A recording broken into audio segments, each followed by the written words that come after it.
Hello, everyone. Welcome to Westside Football. Your Westside Warriors are taking on the Harrisburg Hornets. You're watching Harrisburg's homecoming, so let's enjoy. Praise being presented flowers by junior high cheerleader Kennedy Roy.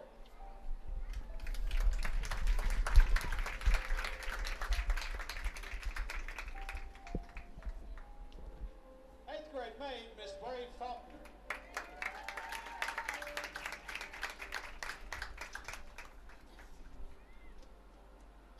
Eighth grade maid, Miss Camilla Spiegel.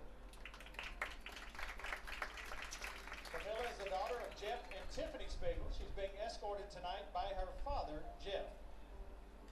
Miss Spiegel, would you please stand?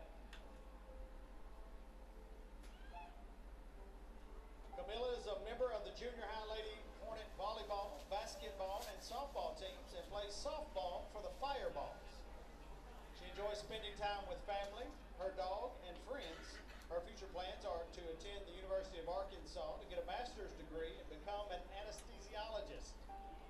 Camilla would like to invite everyone to come support the Lady Hornet volleyball teams on Saturday in their conference tournament here in Harrisburg. She is being presented flowers by junior high cheerleader Alyssa Norris. Eighth grade maid, Miss Camilla Spiegel.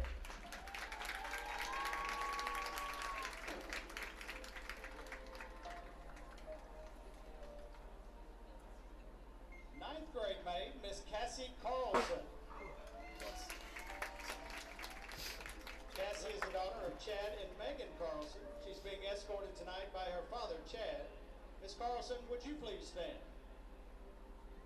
Cassie is a member of the junior high volleyball, basketball, and track teams.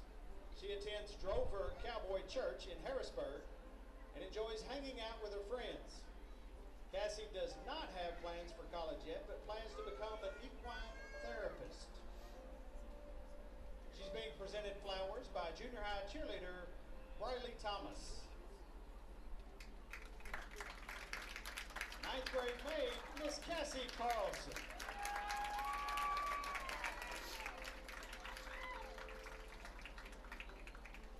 Ninth grade maid, Miss Macy Wright. Macy is the daughter of Jeremy and Angela Wright. She's being escorted tonight by her father, Jeremy. Miss Wright, would you please stand? Macy is a member of East FFA Junior High Student Council and the Ignite Youth Worship Team at Harrisburg First Assembly of God, where she attends. She enjoys hanging out with friends, making TikToks, shopping, babysitting Tate, and going to church. Her future plans are to go to cosmetology school and open her own business. Macy's being presented flowers by junior high cheerleader Maddie Brazil.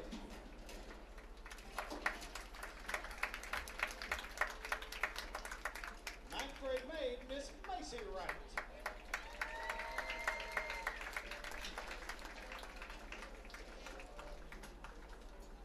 This year's junior high maid of honor is Miss Zoe Armstrong. Zoe is the daughter of Michael and Melinda Armstrong. She's being escorted tonight by her father, Michael. Miss Armstrong, would you please stand?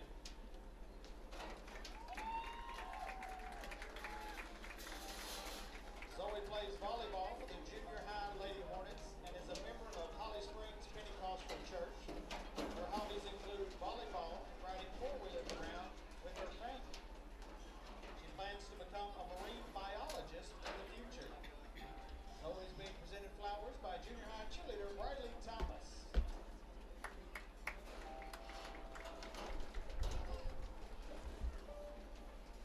Your junior high maid of honor, Miss Zoe Armstrong.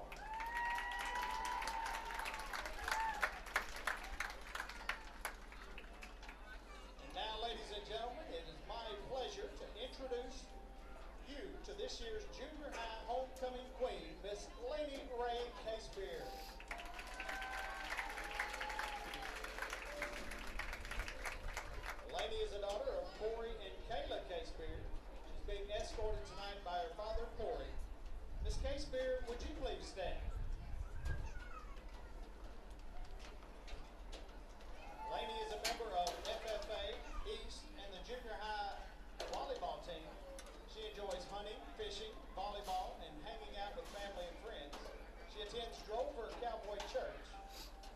Lainey's future plans are to finish high school and attend college.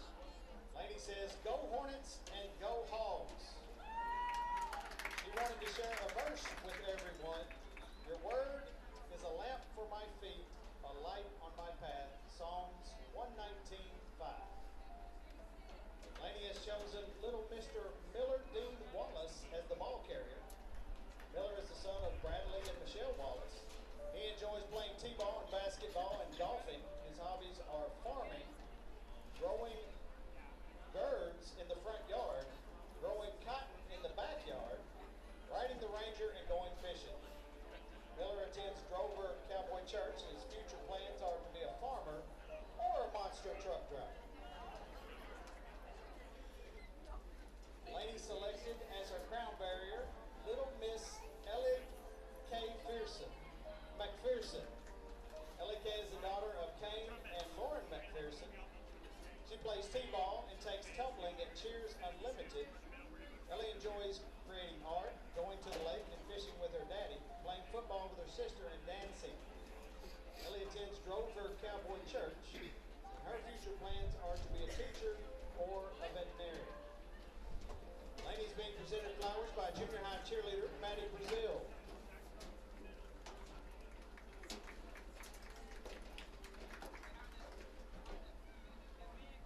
Now, Lainey's father will present her with the traditional game ball.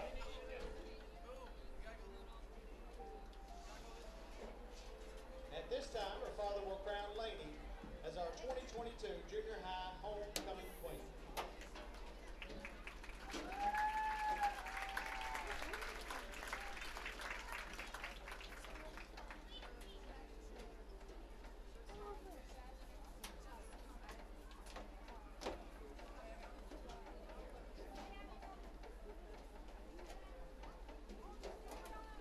Ladies and gentlemen, your junior high homecoming queen, Miss Lainey Ray Casebeard.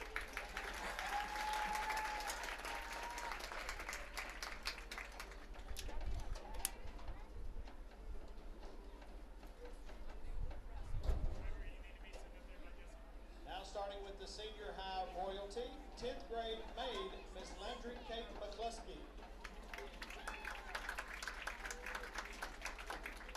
Landry is the daughter of Chris and Dara McCluskey and Amy and Chris Sapple. She's being escorted tonight by her father, Chris. Mrs. Sapple, would you please stand?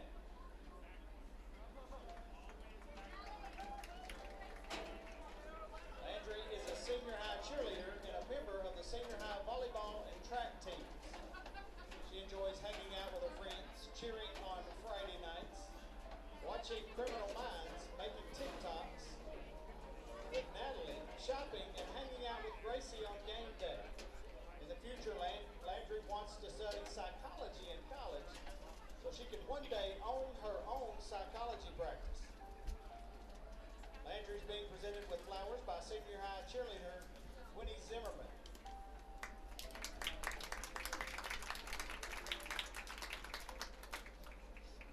Tenth grade maid, Miss Landry Kate McCluskey.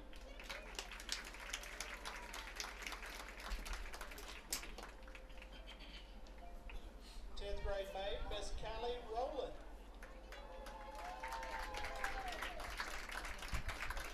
Callie is the daughter of Bobby and Jennifer Rowland.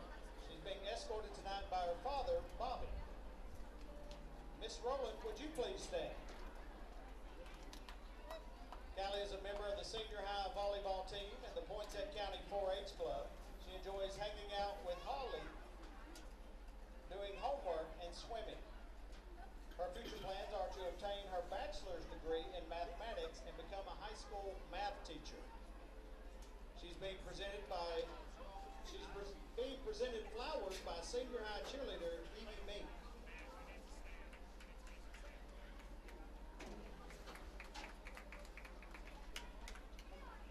10th grade maid, Miss Callie Rowland.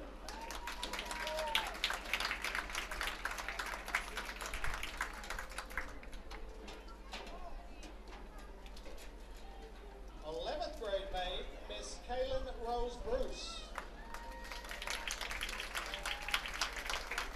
Kaylin is the daughter of Chrissy Bruce and Bobby Brown. She's being escorted tonight by her mother, Chrissy. Kaylin is a member of the Hornet volleyball, basketball, and softball teams, a senior high cheerleader, and a member of FFA. She enjoys going to eat at Wings to Go with Khalil and Jason, playing sports, and sleeping. Kaylin is being presented flowers by senior high cheerleader Taylor Cronin.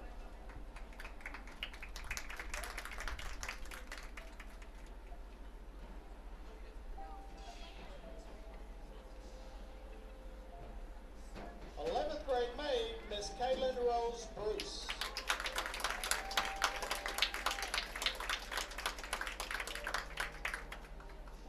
11th grade maid, Miss Callie Easton Caldwell. Callie is the daughter of Kevin and Andrea Caldwell. She's being escorted tonight by her father, Kevin. Mrs. Caldwell, will you please stand? Callie is Senior High Student Council Vice President, a member of FFA, FCA, the Art Club, Prom Committee, Strut Club, Interact, Science Club, a part of the Fine Arts Light and Sound Crew, an annual staff member on the Harrisburg softball team, the Department of Arkansas American Legion Auxiliary Junior Vice President, and a member of the Church of God of Prophecy of Harrisburg. Callie enjoys photography, playing the guitar, wakeboarding, hunting, and watching the new Elvis movie on repeat. Our future plans are to attend the University of Arkansas and major in ag business. Callie would like to thank the junior class for voting her as homecoming maid. Homecoming is one of her favorite events of the year. She says, "Go Hornets" and Trump 2024.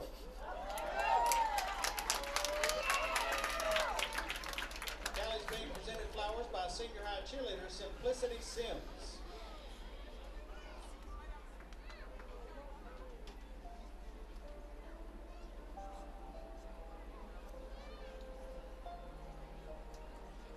Grade maid, Miss Callie Easton Caldwell.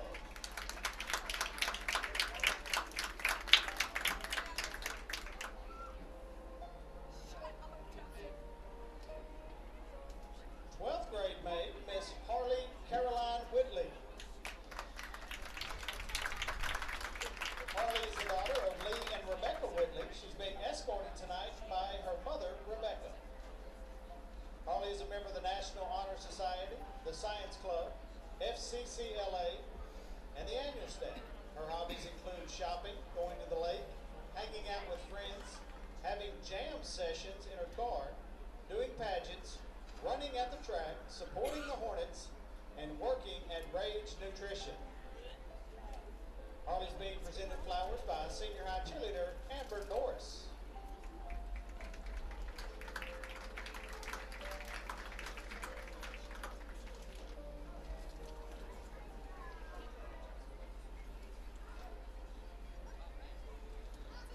Grade maid, Miss Harley Caroline Whitley.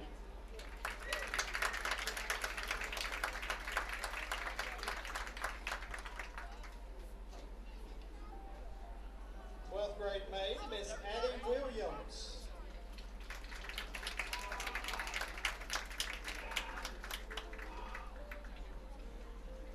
Addie's the daughter of Brian and Jennifer Williams. She's being escorted tonight by her father, Brian. Miss Williams, would you please stand? Addie is a FFA Harrisburg chapter member and vice president, a member of the Lady Hornet basketball and tennis teams, and a member of the Honor Society. Her hobbies include competitive rodeo, riding her horses, hanging out with friends and family, and reading. She is a member of the Drover Cowboy Church. Addie plans to attend a 4-year rodeo college and pursue a business degree with hopes to own her own business someday. Addie's being presented flowers by senior high cheerleader Natalie Smith.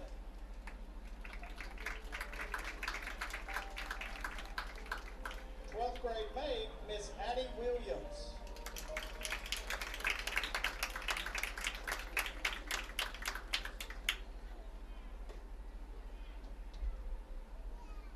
Chosen as this year's Senior High Maid of Honor, Miss Caton Joe Evan Faulkner.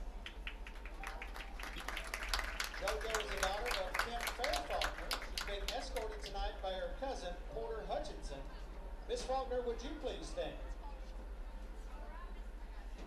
JoJo plays volleyball for the Senior High Lady Hornets, is a member of the annual staff at FCA on the Arkansas Rice Festival Committee. She coaches for the Weiner Elementary Pee Wee Volleyball Program and is a member of St. Anthony's Catholic Church in Weiner.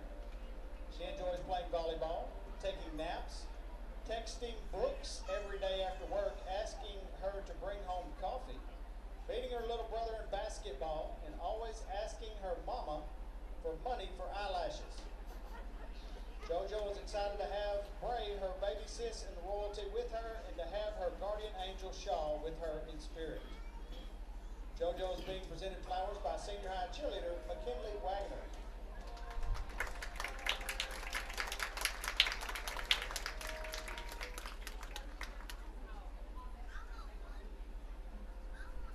Senior High Maid of Honor, Miss Caton Joe Evan Faulkner.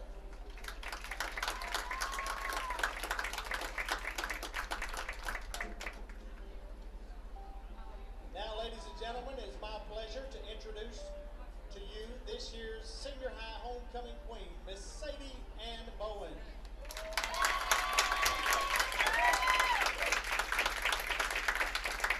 Sadie is the daughter of Stacy Pretty and Heath Bowen, and the granddaughter of Kenny and Kathy Bowen and Anita and Matt Gitman. She's being escorted tonight by her grandpa, Kenny Bowen.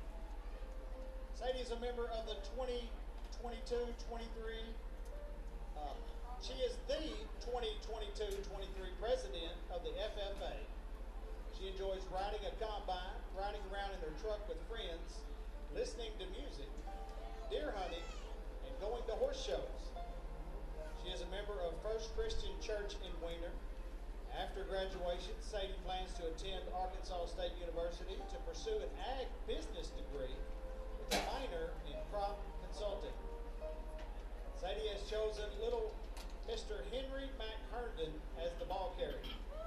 Henry is the son of Corey and Camry Herndon. He enjoys fishing, baseball, basketball, and anything outdoors. His future plans are to be an EMS worker or a scuba diver.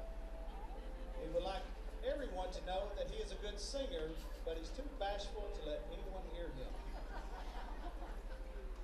She's selected as her crown bearer, little Miss Mia Mullane Mitchell. Mia is the daughter of Rhett and Morgan Turner and Brandon Mitchell. She enjoys playing with her sisters and using her imagination. When she grows up, she wants to be a tree farmer, work for the chamber, be a cheerleader, and a gymnasticer in the summer. Now Sadie's grandpa will present her with the traditional game ball.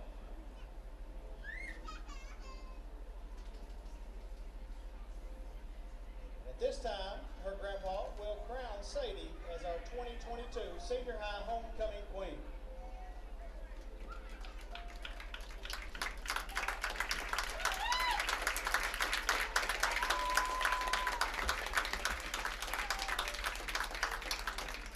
Ladies and gentlemen, we present you with your 2022 Harrisburg High School football homecoming court. Let's give them all a big hand.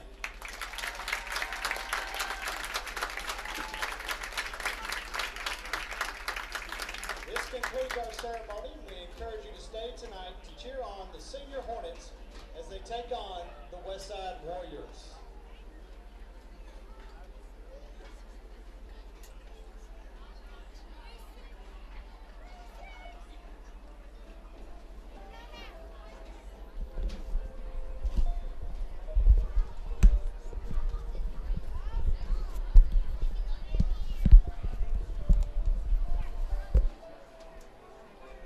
All right, everyone, that was Harrisburg's homecoming. We will go to a short break, and we'll be right back for Westside football kickoff. Environmental is a full-service environmental consulting, engineering, and contracting firm. Clyde Environmental serves local government and private sector interests in the Mid-South and the Midwest. At Clyde Environmental, our team includes 3 FAA Part 107 drone pilots, 2 engineers, 5 expert operators, and over 15 years experience of problem solving for our clients. Engineers, contractors, problem solvers. Klein Environmental.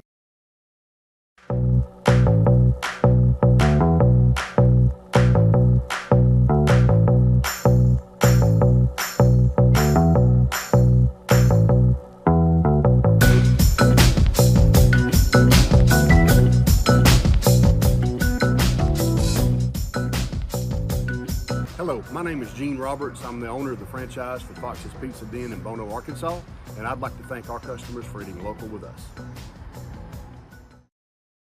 Environmental is a full-service environmental consulting, engineering, and contracting firm. Klein Environmental serves local government and private sector interests in the Mid-South and the Midwest. At Klein Environmental, our team includes 3 FAA Part 107 drone pilots, 2 engineers, 5 expert operators, and over 15 years experience of problem solving for our clients. Engineers, contractors, problem solvers. Klein Environmental.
Denver's Refrigeration is a proud supporter of the Westside Warriors. Just like the Westside School District strives for excellence by engaging learners, empowering minds, and educating all, Denver's Refrigeration strives for excellence by providing you with knowledgeable staff, quality workmanship, and speedy service. At Denver's Refrigeration, we believe it's a great time to be a Westside Warrior. Denver's Refrigeration, 3501 East Parker Road in Jonesboro. At Ritter Communications, we're dedicated to being a caring community partner. We invest in the communities we serve by supporting local nonprofits, academic programs, local athletics, and events that bring us together. We create the connections that strengthen our communities. Ritter Communications, right by you.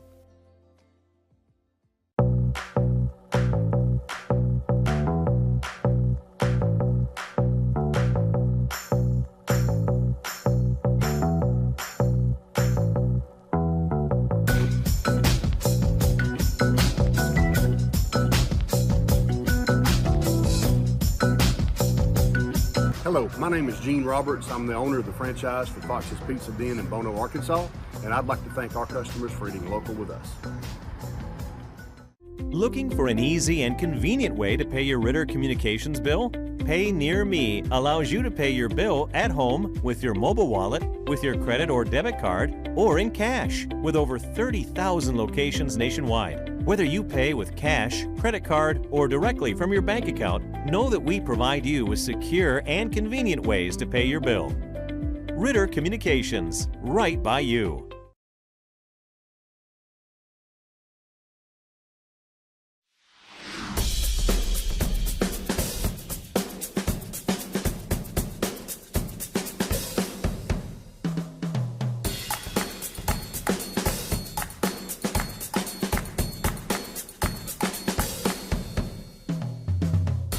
You can't be everywhere at once, but we can be anywhere you are. The Anywhere app by First National Bank. Putting you first, always. Our family relies on the internet every day. We both work from home at times, so our Wi-Fi just has to be there. We learn with it, laugh with it, and count on it for all kinds of things in our home. Your family depends on strong internet and Wi-Fi. That's why Ritter provides fast internet speeds to meet your needs every day. To learn more about our internet and Wi-Fi choices, call or visit rittercommunications.com. Before day one, life was very hard. It was depressing and lonely, and I wasn't really seeing the trueness that I could be seeing. I experienced amazing things. I experienced friendship, true love, and the Holy Spirit, and I do not regret going.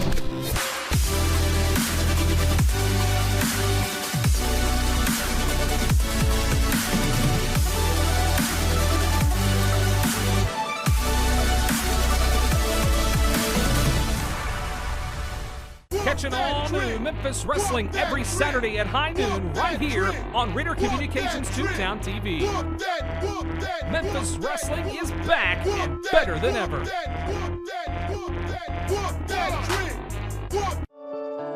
Ritter delivers more value to our customers with Watch TV Everywhere.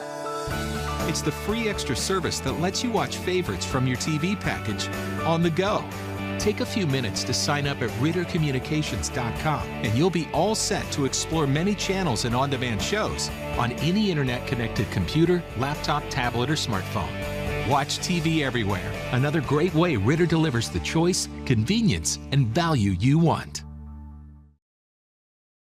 Environmental is a full-service environmental consulting, engineering, and contracting firm. Klein Environmental serves local government and private sector interests in the Mid-South and the Midwest. At Klein Environmental, our team includes 3 FAA Part 107 drone pilots, 2 engineers, 5 expert operators, and over 15 years experience of problem solving for our clients. Engineers, contractors, problem solvers.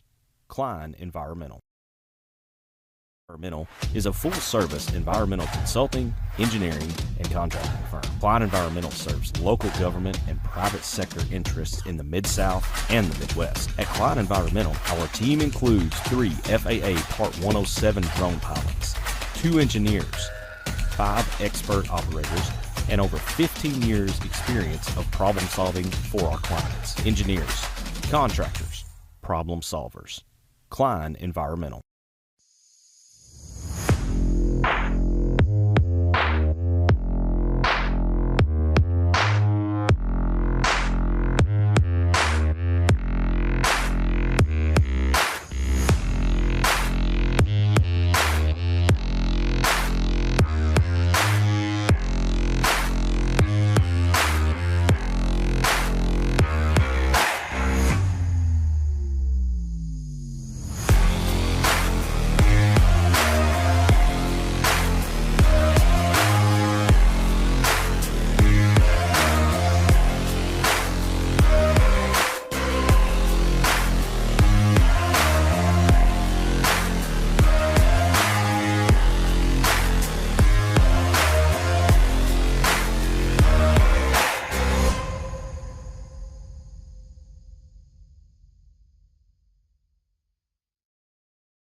Denver's Refrigeration is a proud supporter of the Westside Warriors.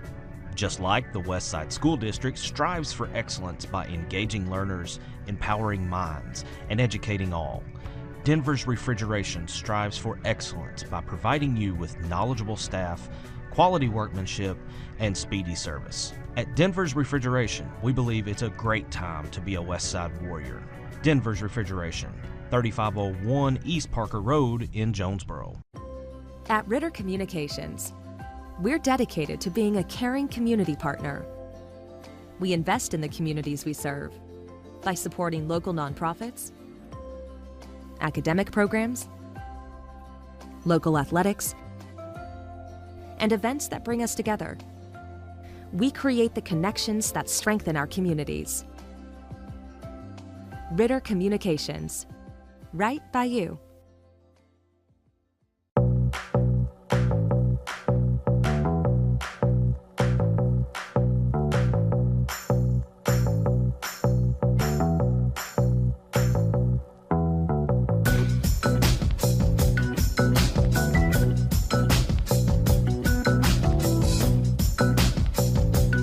Hello, my name is Gene Roberts. I'm the owner of the franchise for Fox's Pizza Den in Bono, Arkansas, and I'd like to thank our customers for eating local with us. Looking for an easy and convenient way to pay your Ritter Communications bill? Pay Near Me allows you to pay your bill at home with your mobile wallet, with your credit or debit card, or in cash, with over 30,000 locations nationwide. Whether you pay with cash, credit card, or directly from your bank account, know that we provide you with secure and convenient ways to pay your bill. Ritter Communications, right by you.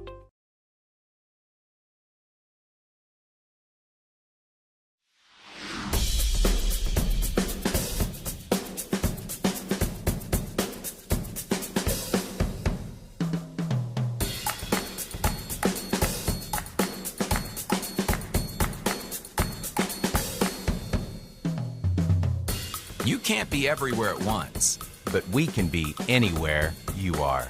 The Anywhere app by First National Bank. Putting you first, always. Our family relies on the internet every day. We both work from home at times, so our Wi-Fi just has to be there. We learn with it, laugh with it, and count on it for all kinds of things in our home. Your family depends on strong internet and Wi-Fi. That's why Ritter provides fast internet speeds to meet your needs every day. To learn more about our internet and Wi-Fi choices, call or visit rittercommunications.com. Before day one, life was very hard. It was depressing and lonely, and I wasn't really seeing the trueness that I could be seeing. I experienced amazing things. I experienced friendship, true love, and the Holy Spirit, and I do not regret going.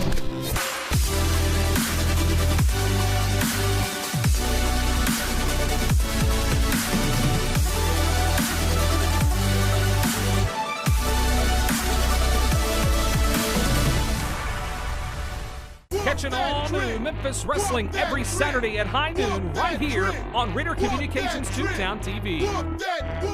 Memphis wrestling is back and better than ever.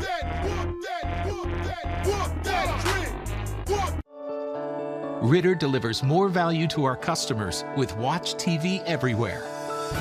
It's the free extra service that lets you watch favorites from your TV package on the go. Take a few minutes to sign up at rittercommunications.com and you'll be all set to explore many channels and on-demand shows on any internet-connected computer, laptop, tablet, or smartphone. Watch TV everywhere. Another great way Ritter delivers the choice, convenience, and value you want. And welcome to Westside Football here. I'm Cooper Melder. Alongside me is Brandon Reed. Brandon, how are you doing today? I'm good, Cooper. It's going to be the first time covering football here in Arkansas, the natural state. I'm usually over in Tennessee, so the crowd in our audience tonight is just going to have to get used to a couple of new voices calling it, but we're going to have fun here. Someone's going to get their first conference win tonight here between Westside and Harrisburg. That is correct, and Harrisburg did elect to receive, so Harrisburg will start off with the ball as Westside's getting ready to run out here on the field. And like you were saying, Brandon, both teams are coming into conference 0-3, so someone's got to win tonight. Someone's finally going to get that W into the column sheet, and for Westside, after a heartbreaking 42-14 loss, you got to bounce back after a game like that. Absolutely, and you still got a chance. Playoffs are still on the table with the conference taking the top 5, so that's why this is a huge game as the Warriors run out onto the field, and I expect a pretty close competitive game here tonight. If nothing else, I think we should see a pretty good close competitive game here on homecoming night in Harrisburg. Yes, you know, back when I was playing a little high school football, if you ever got put as the homecoming team, you know, you use that as a little motivation to say, you know, it's going to be a big crowd tonight. Let's send them home early, win this game. But for Westside, they're just going to have to keep doing what they've been doing and feed the ball to number 22, Darvin Fowler.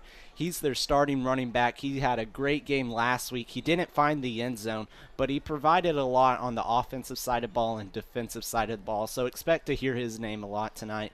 And if you're new to Westside football, they like to run the ball heavy. They run the power I. And so tonight, Harrisburg, they do air the ball out more, so they're going to have to be, good in their secondary to watch the passes. Kickoff team's onto the field, and we're ready for some football. And you're absolutely right about Darvin Fowler. He has been the workhorse for this team for a couple of years, in playing and starting and playing in some sort of significant role for at least the last 3 years.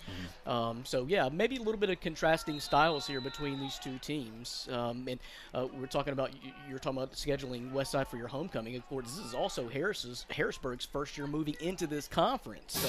So maybe a new rivalry, a new chapter starting here tonight. And it sure all lays out onto the field tonight as the kickoff was kicked out of bounds. And apologies ahead of time for Harrisburg. They are wearing alternate jerseys, so the numbers may not match up with the roster we do have. So we apologize in advance if we call out the wrong guy or something like that for Harrisburg. No, we're also dealt another bad blow, Coopers. We don't have a light in our press box here, so it's hard to see regardless. So we may be calling a lot of wrong names. These old eyes are going to struggle here. You're going to have to use the light of the box. TV. It will. And so Harrisburg does come out here in a shotgun formation. Easton Gray, quarterback for Harrisburg. He's going to drop back. He looks. He has a man. That's number 4 and just couldn't find him there. And that was number 42 for Westside on the coverage, Brady Smith.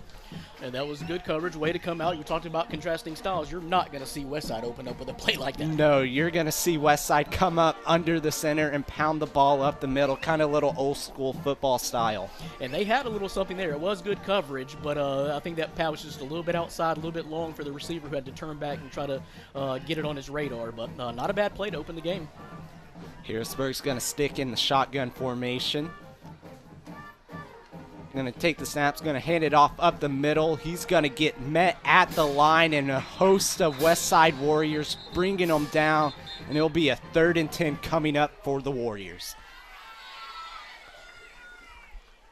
And that's what you're going to have to do to win games like these. Harrisburg trying to establish the run game here early, ran the ball up the middle, just got met at the line with a host of Westside Warriors.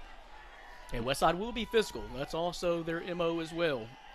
Whoever can control the battle in the trenches may have the advantage here tonight. Westside, they may have lost big last week, but they never stop fighting, so they'll never quit on this team here. So here's Harrisburg, 3rd and 10, drops back, look, has a man, and he will just drop it on a little quick out route there. And that will get Harrisburg to bring out the punt unit. That was a good play. Looks like Noah Brooks, if our roster is correct on the drop there. Pass was a little bit low, but he was open. He had space. If they can connect a little bit sharper there, that's a good play. And it was going to be right at the sticks as well. It was, and that's the second time they have gone to Noah Brooks. Now the quarterback's going to go back into the real punt formation. Wobbly punt. He will be able to return it. He makes one man miss. He has a block. He gets to the outside, and he'll be met down around the 45-yard line, and that will bring out the Westside Warriors offense. Last week, like I was saying, they lost a close one, 42-14, but they did not go out without a fight. It was 29-0 at halftime, and then they fought back, got it a 15-point game. So anything can happen here.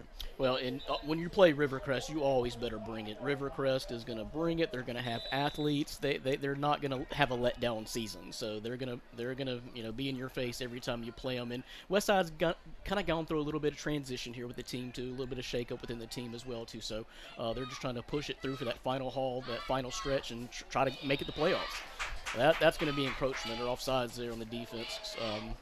And that'll be a great start for Westside Warriors offense as they'll get 5 yards. Your quarterback today for the Westside Warriors is number 10, Gus Yurda. Last week they did have a couple quarterback changes throughout the game, so we'll just have to wait and see what the game plan here is for the Warriors. That offsides wasn't hard to see. I think he's the biggest man on the field. Yes. I didn't see his 50-something, but yeah, right there. He's not going to be hard to miss. Yes. Warriors are going to be under center. They're going to hand it off to Fowler. Fowler's just going to rumble his way up for a first down for Westside.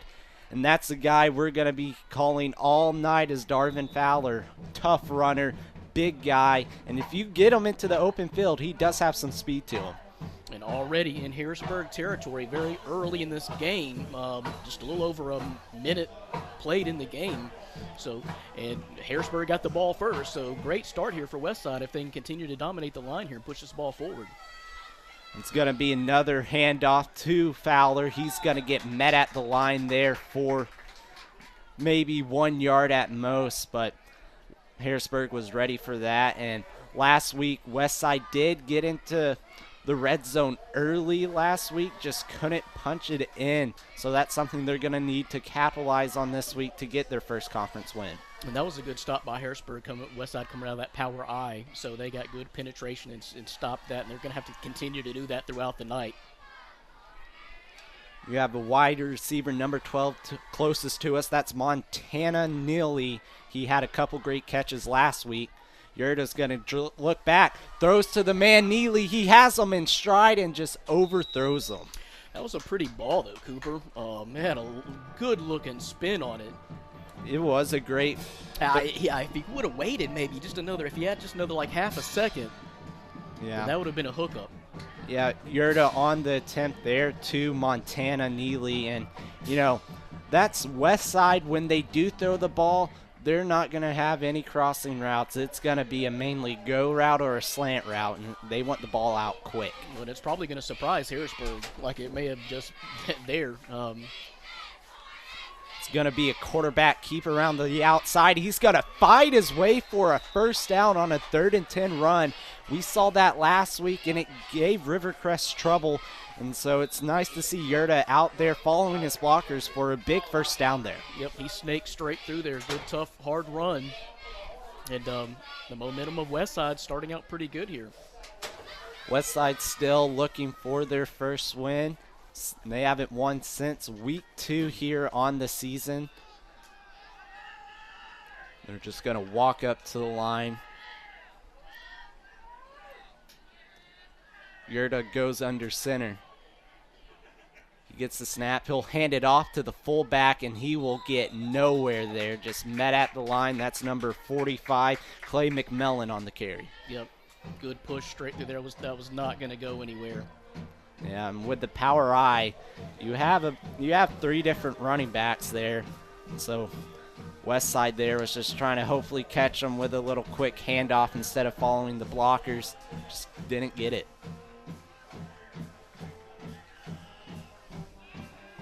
I'll bring up a 2nd and 10 here for the Westside Warriors.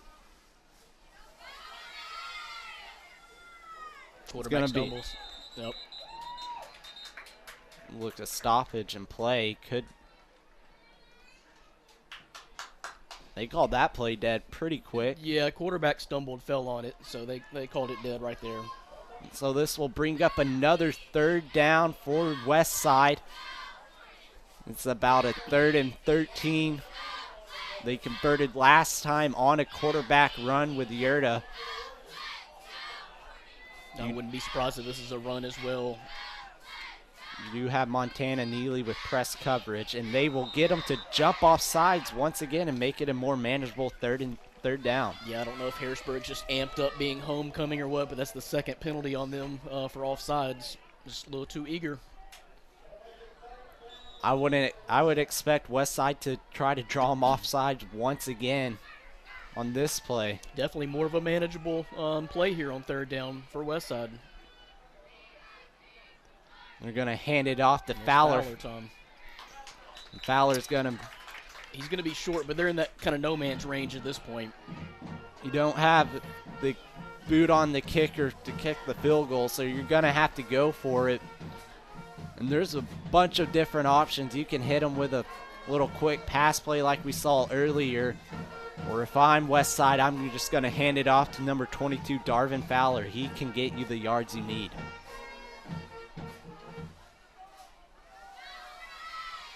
Here's the snap. He's going to hand it off to Fowler once again. Fowler's going to hit the outside. He's going to get enough for the first down. And that will keep the drive alive here for the Westside Warriors as they have now entered the red zone. Yeah, I was going to mention that earlier. It seems like they may want to prefer that left side so far. It seems like things, straight up the A gap has been stifled a couple of times, but getting to that outside, if they can get to that outside, maybe that's where the weaker points of this Harrisburg defense are. Yeah, that is correct. Every time they've really gone up middle, they either got met at the line or only got 2 yards, and that outside has been working for them perfectly. So that sets up a 1st and 10 here. Going to do a little misdirection to the left side. That's number 44. He's going to stay on his feet for a touchdown. Westside Warriors. That's Connor Crane, who takes the ball straight up the middle for a touchdown here for Westside. That was just a tough run. That's Westside football, Cooper. That's what they're going to intend on doing all night long. And just a beautiful run. Followed his blockers. Broke a couple there just to walk in for the touchdown as the PAT unit does come out for Westside. The kick is up and it's good, and Westside will take the lead over Harrisburg 7-0. And after that touchdown, we will go to a break. You're watching Westside football here on Tubetown. Environmental is a full-service environmental consulting, engineering, and contracting firm. Klein Environmental serves local government and private sector interests in the Mid-South and the Midwest. At Klein Environmental, our team includes 3 FAA Part 107 drone pilots, 2 engineers, 5 expert operators, and over 15 years experience of problem solving for our clients. Engineers, contractors, problem solvers. Klein Environmental.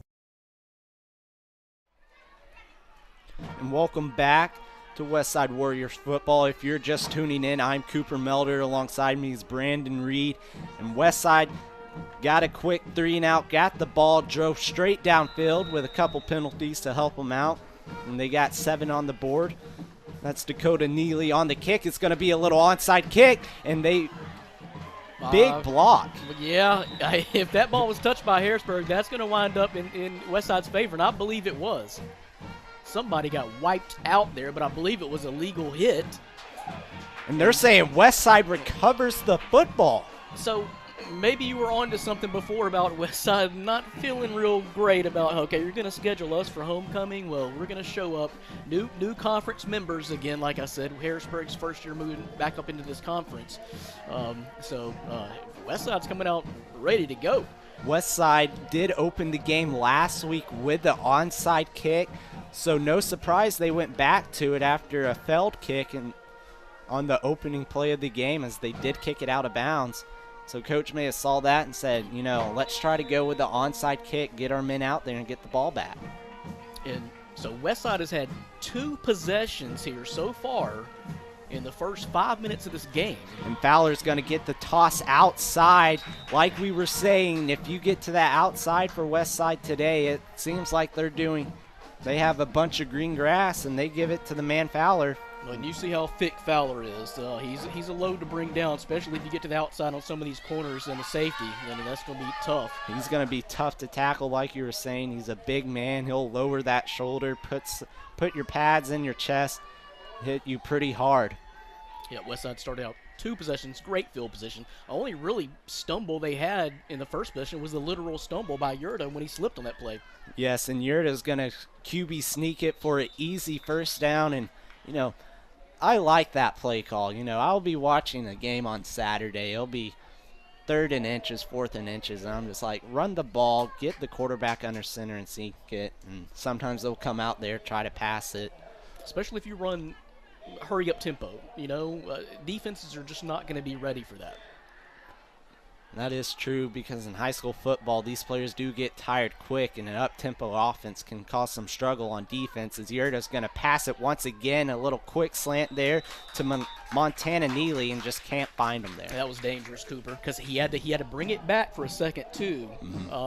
Then to wait for his receiver to slant, and there was a lot of traffic around there. I like the play call. I like that type of play call from Westside, but man, there was a lot of traffic right there to try to squeeze that pass in. Yeah, Neely, if that play's going to work, he's going to need to get off his man quickly because Harrisburg is pressing them hard, knowing that they mainly run the ball. You know, that ball hits off a receiver's hands. It could be anybody. It could wind up with anybody at that point. Turns into the tip drill as they're going to go back to Crane, who has a touchdown already. He's going to get about 3-4 yards there to bring up a 3rd down. Welcome to Westside football, folks. I know y'all have been watching all year long, but and I knew this. This is my first taste seeing it live, though. But yeah, definitely welcome to Westside football. And another thing is they're chewing the clock. Harrisburg sitting over there just getting cold. Their offense really has not seen this football in this first quarter. And there's about 5:25 left in the quarter. The clock is running. Be 3rd and about 6. Yurda's going to hand it off to Connor Crane once again, and he's going to get about 2 or 3 there. Brings up another 4th down for Westside. And they run, it's the way they run at you, too. There's so many different ways that they will hit you with the run game. Yeah, and they run the power I mainly, but we've seen this little formation. I know it as the dead T, where you have 2 halfbacks and a fullback. Yep. It's going to bring up a big 4th down here for Westside as they're driving. He's going to just give it off to Fowler. Fowler's going to make a juke. He's going to make a man miss. He's going to get brought down with one guy to beat. But nonetheless, that's a 1st down for Westside Warriors, and they're back into the red zone. I didn't see who tracked him down, but that was a touchdown-saving tackle. It was. I thought he was going to break it there. And see, as you see there, once they get to that outside, it was one little snake move by Fowler, and then he was almost gone. Fowler may be big, but he's quick on his feet and does have the moves. They're going to hand it off back to him again. He's going to follow his blockers. And he's going to break free for a touchdown. I guess he was not down. What a run from Darvin Fowler. Got a little hard to see on that side, but once again, just bruising running by the Warriors here.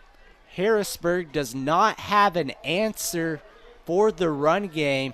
And right now, Westside Warriors, they're just running the ball straight down the throats of Harrisburg. The kick is up, and it's good. And that brings your score to 14-0 Westside Warriors. You're watching Tubetown as we go to a break.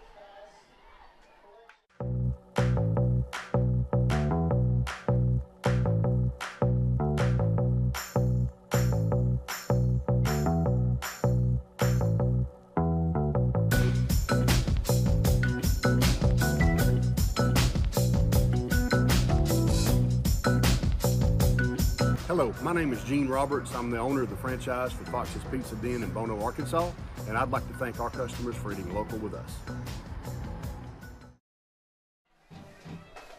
Welcome back.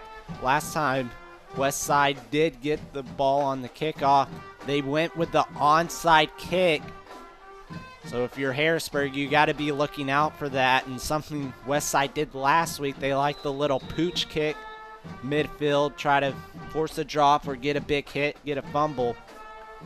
So we'll have to wait and see what they do. That's number 51, Dakota Neely with the kick, and it'll be a little pooch kick.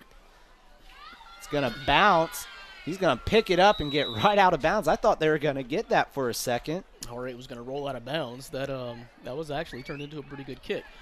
So now Harrisburg's offense comes back out on the field after just a quick, was it a 3-and-out? It was a quick 3-and-out. One drop pass on a 3rd and 10 could have got the 1st down for them. But nonetheless, they finally had the ball back after getting the opening drive. And this is a big drive here for Harrisburg. Is their defense, they're not really showing much. They can stop the run, which Westside's going to keep doing. So if you're Harrisburg, you need to come out there, get some yards and try to get some points up here on the board. You at least have to flip the field on them, because Westside's had 2 possessions where they had to go less than 50 yards. So you're going to have to at least move this ball to flip the field on Westside. Harrisburg's going to keep a quarterback keeper. That's Easton Gray. He's going to fight away. He's going to get the first down, or going to be short by an inch. That was very close. And they're going to give it to him. Yeah. And that was just a great little quarterback power run to the outside. You know, running the ball to the outside for both teams so far has been working. Yeah, Harrisburg coming out with a spread formation here. 2 receivers both sides. Gray's going to get the snap. He's going to look, fires to his man. That's number 3 on the carry, and a big hit there from number 44, Connor Crane, who has the touchdown. See, that was a good play. I like to see that in high school, that you run your route, quick out, come back for the ball. That's such a simple play. If you can get separation, don't complicate it. Just a quick throw and catch. Especially with how far Westside secondary is playing off the ball. Oh, definitely. Gray's going to look. He's going to get pressure. He's going to throw it deep. He has a man in stride. And he went up there and caught it. Wow. What a catch there from number 2, Euterius Tate. Wow. Someone was coming down with that ball, and that was a fight for it. And that's what I talked about as far as flipping the field. That'll do it real quick. And that was just a jump ball, and the wide receiver won it that time. And, Harrisburg, they're now in the red zone scoring position. And Westside's going to jump off sides. Well, here we go. Is this game flipping or what? And on that last big play, Harrisburg also had number 11 out here wide open, so he had a dump down if he wanted to, but he also saw the one-on-one coverage deep down the field and went to Ontarius. Westside D linemen did do their job pretty well there, forcing them outside of the pocket. Just a better catch there for the Harrisburg.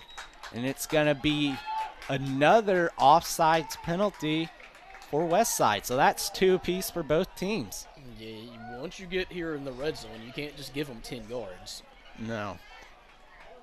So it'll still stay 1st and 10, new set of downs. And Harrisburg approaching the 2.5-minute mark. It's going to be another quarterback keeper. He's going to get about 4 yards before going out of bounds. And Harrisburg, they're just going to keep it simple here once you get into the red zone. Yeah, just trying to pick up as much as you can there. Not a lot of room on that short side. Easton Gray has 5 passing touchdowns on the season so far. He has a couple rushing as well.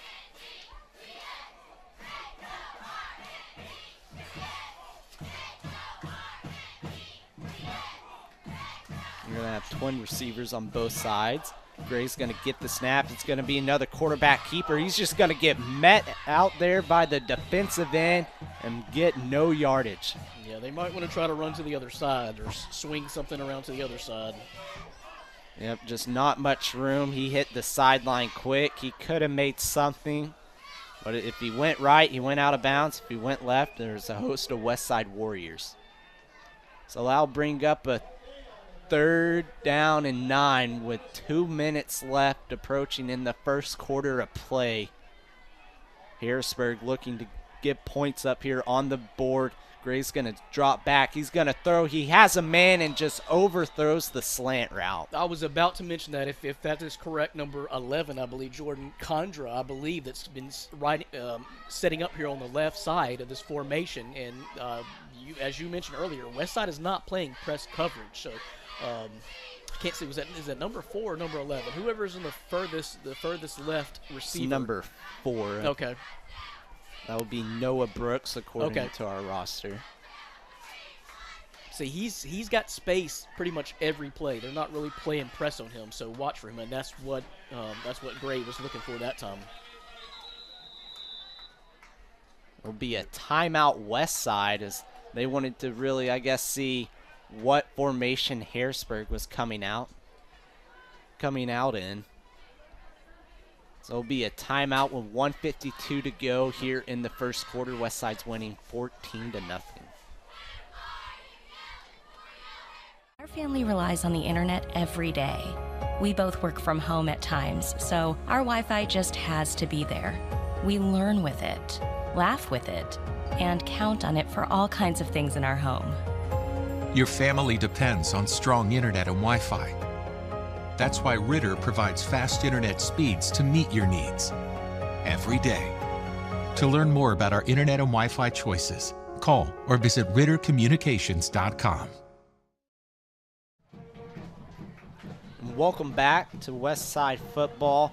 It is 4th and 9 here for Harrisburg. Harrisburg is knocking on the door of the Westside Warriors end zone.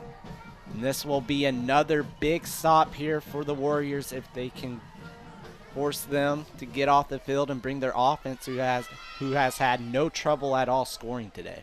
Yep, big 4th and 9 play, under 2 minutes to go, 1:52 in this first quarter.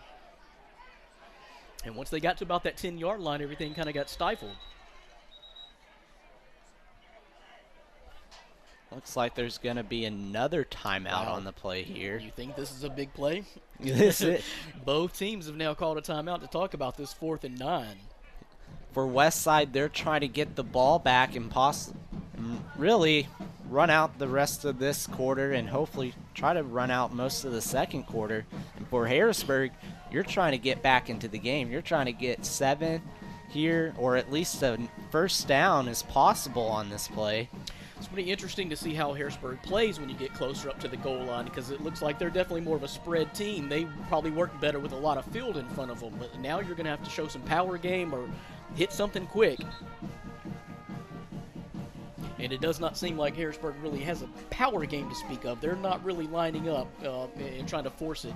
No, they're trying to get to the outside, make the big play. They live off of making big plays, big runs. But here you need 9 or a touchdown. Gray's going to get the snap. He's going to roll out to his left. He's going to throw it to the end zone. And what a defensive breakup there from number 42, Brady Smith, to knock the ball out of the receiver's hand. And that will bring the Warriors offense back out onto the field. Well, I thought Gray had a chance to run it right there. He may have been met with some resistance, but he took off, and I wasn't quite sure if that was a legal pass because I thought he was running. I really thought he was about to scramble in there. He had enough for the first down at least. He saw his man. And that was just a great defensive play there from Westside. And so, as you alluded to, they'll probably chew up the rest of this clock. And that's how Westside plays. They, 4 or 5 minute drives is what they'd prefer, if not longer. And another timeout will be called here. Signaling Harrisburg timeout. I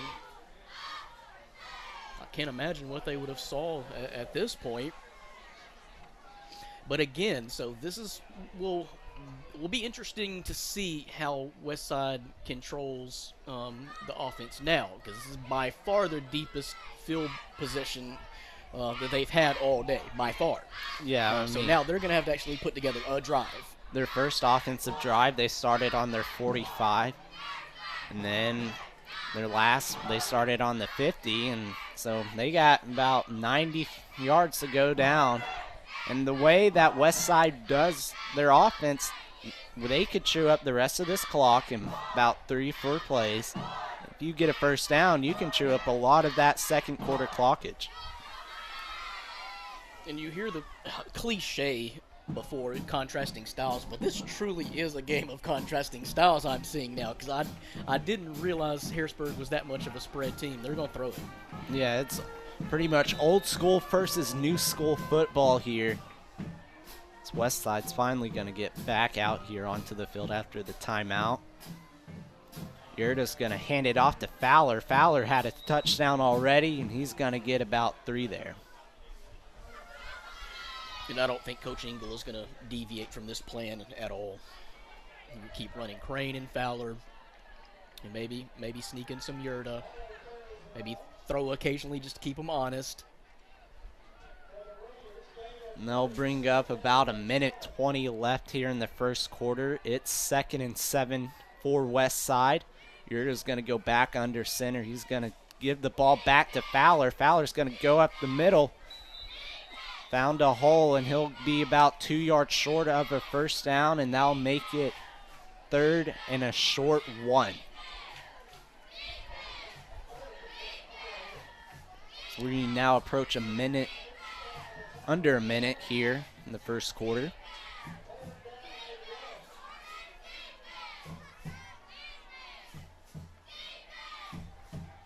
Gets the snap. Yurda's just going to quarterback sneak it once again. Gets about 4 yards, and just keep it simple. No need to do anything fancy on a short yardage situation like that. Just go up the middle. Someone's watching the broadcast and heard you earlier, and yeah, exactly like you said. Keep it simple. Third and very short. So they're about 30 seconds left in the game. If they wanted to, they could run the clock out. They could run the clock down to 5 seconds, run the ball in the first quarter. 15 seconds left here on this 1st and 10. It's going to be a little quarterback keeper. Yurda's just not going to get anything. He's just going to lose a ton of yards there. And that'll be the final play of the first quarter. And a momentum play there for Harrisburg as well, to stuff that run and push them backwards. And that's the end of the first quarter here in Harrisburg. Your Westside Warriors are winning 14-0. You're watching Westside football here on Tubetown. Is a full-service environmental consulting, engineering, and contracting firm. Klein Environmental serves local government and private sector interests in the Mid-South and the Midwest. At Klein Environmental, our team includes 3 FAA Part 107 drone pilots, 2 engineers, 5 expert operators, and over 15 years experience of problem solving for our clients. Engineers, contractors, problem solvers. Klein Environmental. And welcome back to Westside football. The second quarter is getting ready to start. If you're just joining us, I'm Cooper Melder. Alongside me is Brandon Reed, and we have a good one for you so far. Westside has dominated the game all first quarter long. They came out, got a quick 3-and-out, scored, got an onside kick, scored once again, and then came up with a big 4th down stop here. Nice night for football, nice cool night, clear night, homecoming here in Harrisburg. So could be some nerves on the side of Harrisburg, I guess, just to start this game, but they're going to have to start figuring out a way to stop the Westside run. And then just connect on some passes. They've just had some miscues on some of their passes. One big one, though, definitely the biggest play of the game, other than a crane run, which, speaking of, just going to get nowhere, going to the outside and bring up. Got a couple yards, making it a 3rd and 10 here. And for Harrisburg, this is the first time they really have a chance to get Westside off of the field and have good field position if they do so.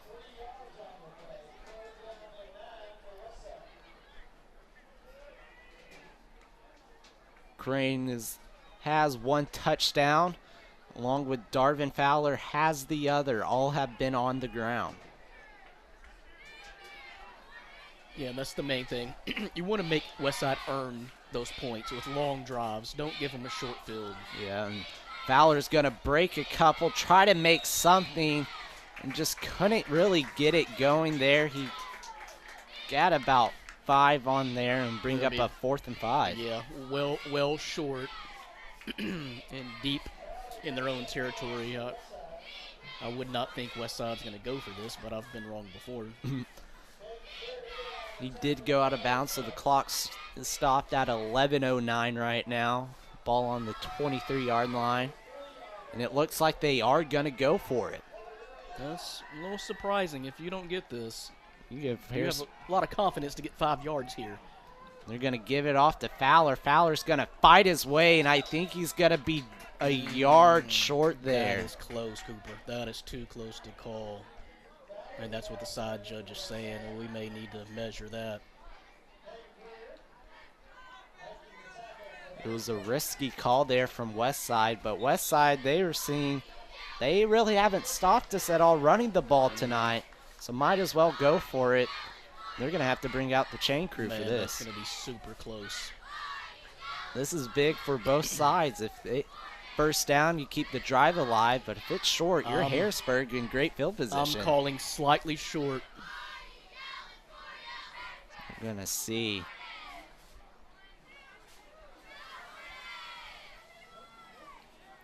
Wow. Look at that.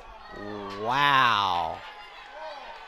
They gave them the first. So here's where the rule comes in, because it doesn't get any closer than that. And they gave them the first down for Westside.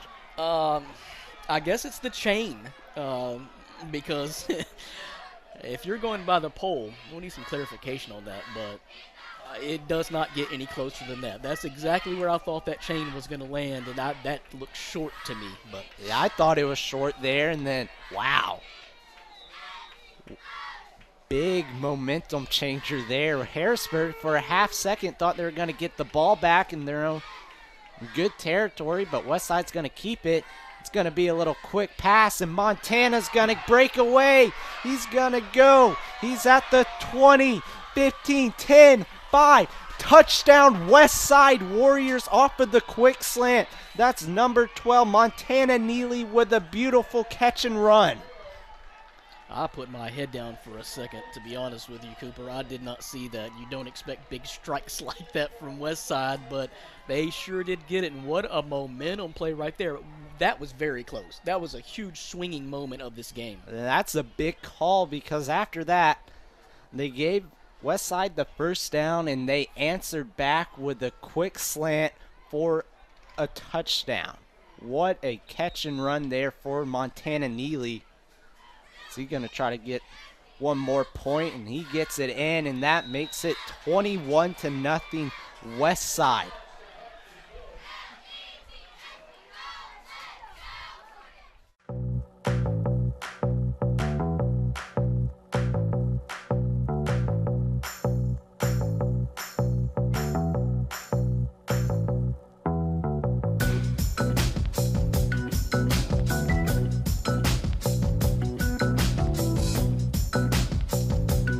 Hello, my name is Gene Roberts. I'm the owner of the franchise for Fox's Pizza Den in Bono, Arkansas, and I'd like to thank our customers for eating local with us.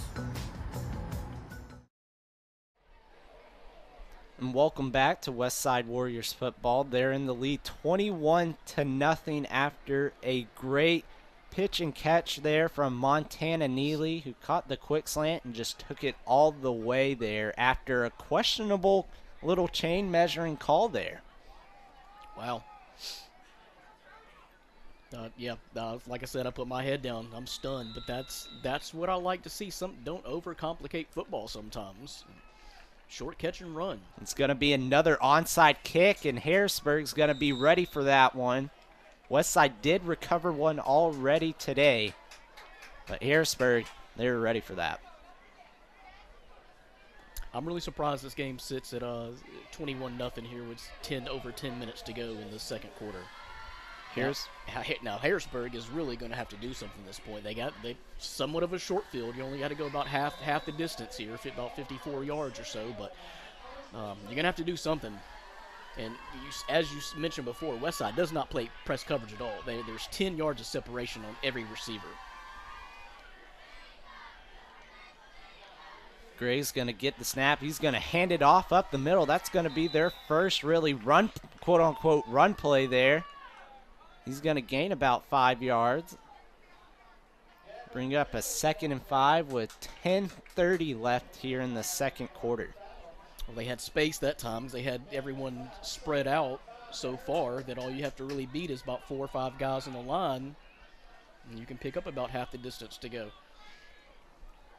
Gray's going to get the snap. He's going to fake the handoff, and Westside was ready for it as the quarterback, Gus Yerda, is doing it on offense, getting a passing touchdown, and now he picks up a tackle for loss.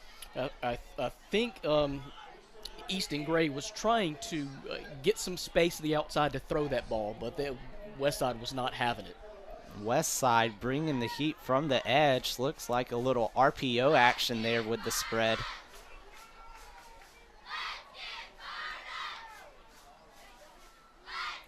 Harrisburg tried to draw them off sides, didn't get them this time.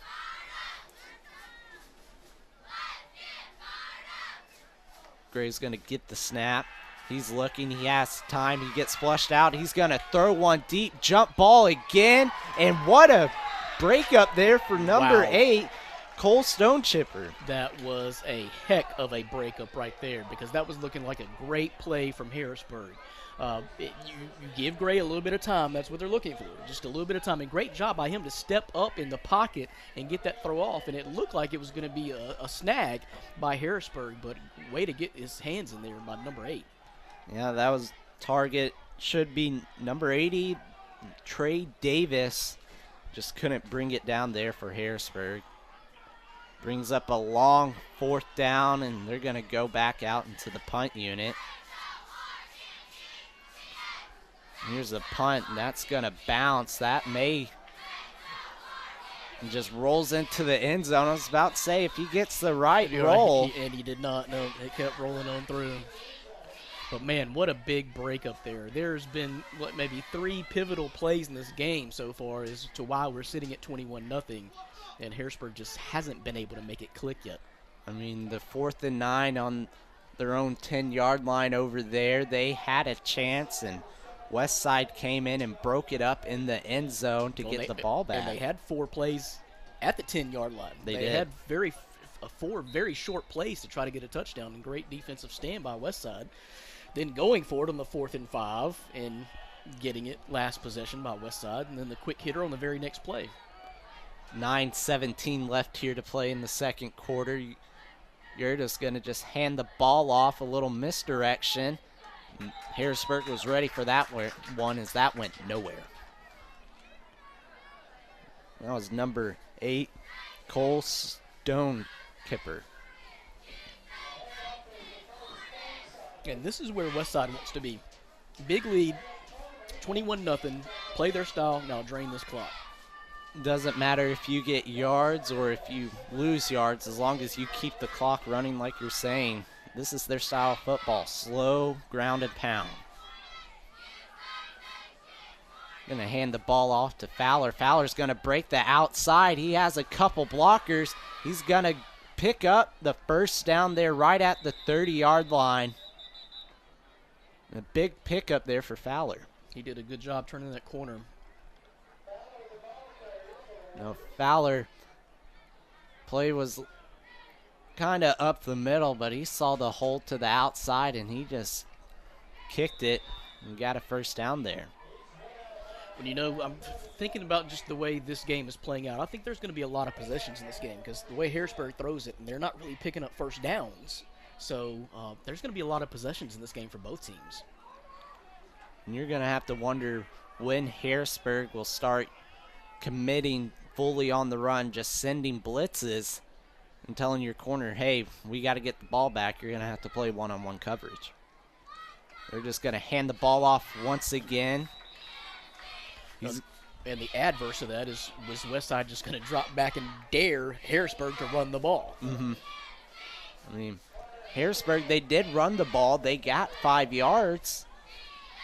It was a good-looking play. They had everyone spread out, so there was some room to run up the middle. There was. I just don't think that's going to be their bread and butter and what's mostly in the playbook.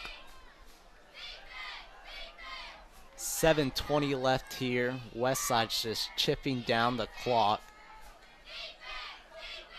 He's going to get the snap. He's going to fake it. He has a man wide open and just overthrows him. He was open by a mile. That was number 87, Jordan Hall, the tight end. And that could have been another big touchdown play, but instead just overthrew him. And a big break there from Harrisburg. Yeah, and Harrisburg better keep their heads up now. Brings up 3rd and 10. 7:07 left to play here in the second quarter. That's one of the ways Westside can rock you to sleep, though, because you just don't anticipate that deep ball. It's going to be a surprise almost every time it happens. He's going to do a toss outside to Fowler. Fowler's going to break one. He's just going to get met after about 3 yards and brings up a 4th down and a big stop there from Harrisburg. That was. They really put the pressure up the middle and stifled that run out. Westside's going to bring out the punt unit. They may have not scored on that drive, but they did chew down some clock as it's still rolling. We're approaching the 6:35 mark here.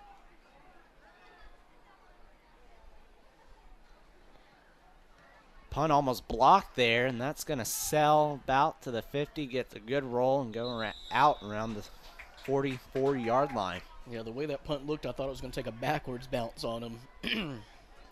And the punt not being far, you would not want that backwards bounce. Harrisburg back into good field position. You got to get something going before halftime.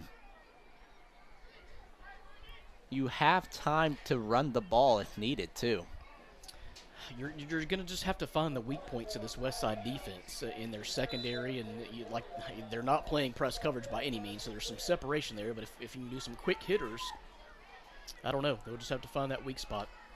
Gray's going to drop back. He's going to roll out. He has room to run. He's going to keep it himself. He's going to get about 7 yards there on the quarterback keeper. Smart decision there. That's what I thought he was going to do there on that 4th and 9 a little while ago. He had the blockers. So it looked to me like he was trying to come back and hit number 6, Evan in Henley maybe. He got open late, and at that point, Gray just decided to keep it. That was close. They're going to get Westside. That's going to bring up a fresh set of downs there from Harrisburg on the offsides penalty, and that's the 3rd one for Westside.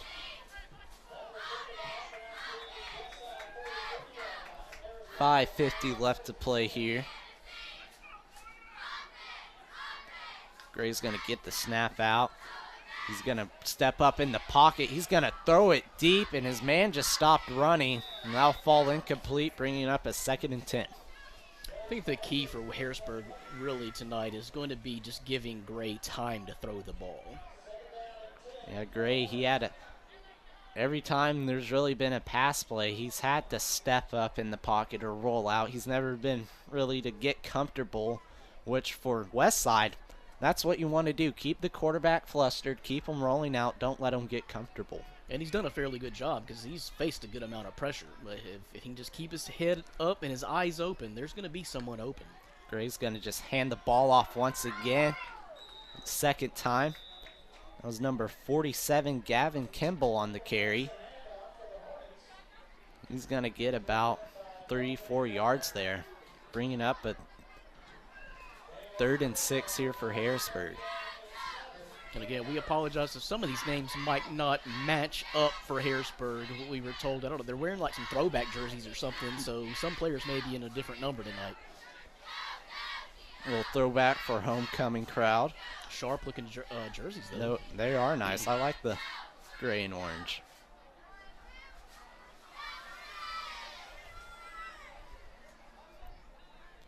Gray's going to get the snap. He's going to have time in the pocket. He's going to roll out. He's going to commit to the run, and he gets hit. Big hit from the quarterback, Gus Yurda, stopping him before he could get anything going, bringing up a 4th and about 5. See, I don't think that's really designed or intended to be a run. I think he's just rolling out, looking to buy some time to hit one of these guys downfield. I guess it's just good coverage, though, by Westside downfield because there just hasn't been anyone to throw to on most of these plays.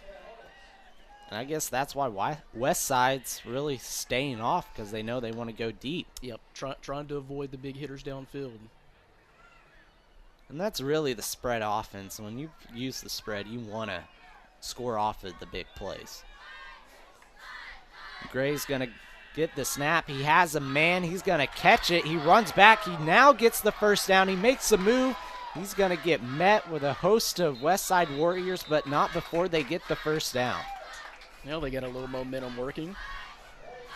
That's their first conversion there on 4th down there. They keep the drive alive. 4:25 left here in the first half of play. And a score here would be huge for Harrisburg. Westside will get the ball back at halftime. It's a much-needed score. If you can score quick and try to get the ball back for Harrisburg. Gray's going to get the snap. He's going to have to roll out again. Flag thrown down. He's going to keep it himself and just gets pushed out of bounds, and I think it might be holding.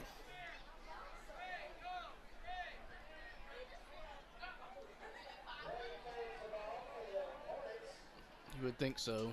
Number 50 is looking like he may be guilty. And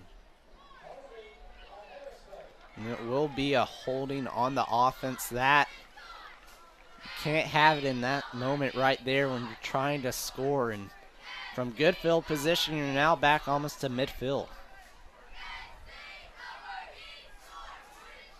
All right, 4 minutes to go. So still plenty of time for Harrisburg to pop one. And honestly, you might want to choose some clock here too and not give Westside another good opportunity for a drive and another capitalization score right before halftime. It'll be first down and 28 to go here for Harrisburg. Refs talking to the coach there, trying to give up some. Clear his mind up and say, that was the call. Here's what I saw, and that's what happened. He's probably telling him that was not a first down about 10 minutes ago. Yeah. On that chain call. That was. I got to get clarification on that because that looked short to me. I don't know if I it's a thought certain link on the chain, the very last link on the chain, or what. They were going by the pole. He was definitely short because I was like, oh, well, that's a big stop, and then they gave him the first down. I knew that was going to be close. Very gutsy call.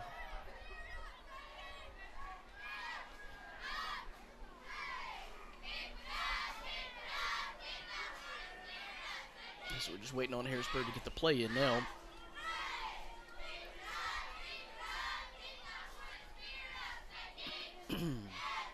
Twin receivers both sides. Gray's going to get the snap. He has plenty of time. He's going to air it out deep. He has a man in stride and just overthrows him. Once again, the intended receiver was number 80, Trey Davis. Yeah, Trey Davis out here looking like a tight end. He's got some size, and that was a good-looking ball, too, thrown by Gray. And he had time. He just had too much juice on that one. Gray just not able to really find the deep ball yet. He converted one. Was a great catch from number 2, Ontarius Tate. The little jump ball there. And he is in the slot. And I think he's got space, too. See, right there in the middle of the field, right there. But being flushed out is Gray. He's going to throw it. He has a man. What a catch. And that's Davis coming up there on a big second down to make the third down more manageable. Westside was a finger length away from getting the sack there. As many receivers as Harrisburg has out here, if Gray can just find some time, there's going to be someone open. It'll be 3rd and 7, 3:10 left to play. But watching Ontarius Slate in this slot. It's going to be a quick little slant route. I think he's going to be about an inch short there, bringing up a 4th and inches. Yeah, that's close. I think you go for it either way right here. 2:45 left here in the second half to play. And if I'm Harrisburg, I'm getting the first down, then trying to go with something big to the end zone. So what I was saying before is Ontarius Tate right here, number 2, in that slot. He has so much room, and he's quick. So if he can just get to a spot and sit down, see right there. Gray's going to keep it. He's going to have enough for the first down, and it keeps the drive alive for Harrisburg. Now Harrisburg's back in the red zone. You need to capitalize. It's definitely been their best drive tonight, approaching the 2-minute mark. Back to what you're saying, Tate, he's a little bit smaller, but he has a ton of room. He does. If he could go 8 to 10 yards and turn around and sit down, I think he's there for Gray all night long. And he does have some speed on him. Westside's going to be sending the house. Just going to throw it to the end zone, and another great defensive play there from Westside. That's number 8, Cole Stonekipper. Well, and really the Westside Harrisburg receiver became the defender at that point, because that ball was just tossed up for either one of them. Risky throw there from Easton Gray. Could have been a costly turnover. That's when you almost want to purposely, you can't purposely throw the ball out of bounds in high school. That's when you want to overthrow them.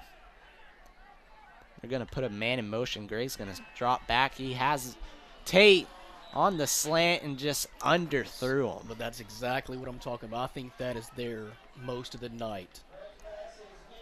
You got to connect, though. I would go back to it. It was great, wide open. Just missed them. If you can lead them just a little bit more, that's a touchdown. If Gray can get more time to start looking to his right side a little bit more, I think there's opportunities there. It's going to be 3rd and 10 with 2 minutes left here in the first half of play. Gray's going to get the ball. He's going to keep it himself up the middle. He's going to get the first down. Brings it to the 5-yard line, and now Harrisburg is knocking on the door of Westside. And you got Westside on their heels a little bit now, because you're really mixing it up.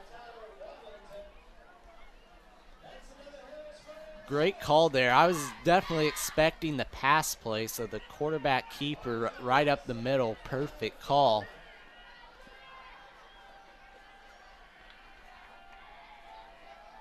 Going to try to draw Westside off sides once again. Almost got it. That sure would help. That would put them on goal line. So but here's where Harrisburg stalled out last time on the opposite field in the first quarter. Gray's going to look. He's going to throw it. Has a man wide open in the end zone for a touchdown for Harrisburg. And that's what I was talking about, just buying some time, getting some time. There will be someone open. And that's a big score there with 1:25 left to play here in the first half of play. Because you mentioned Westside does get the ball to start the second half. Yep, that was big. That puts you back in this game. And you found some things that'll work. You got some momentum. You got something to look into at halftime. This works, this doesn't.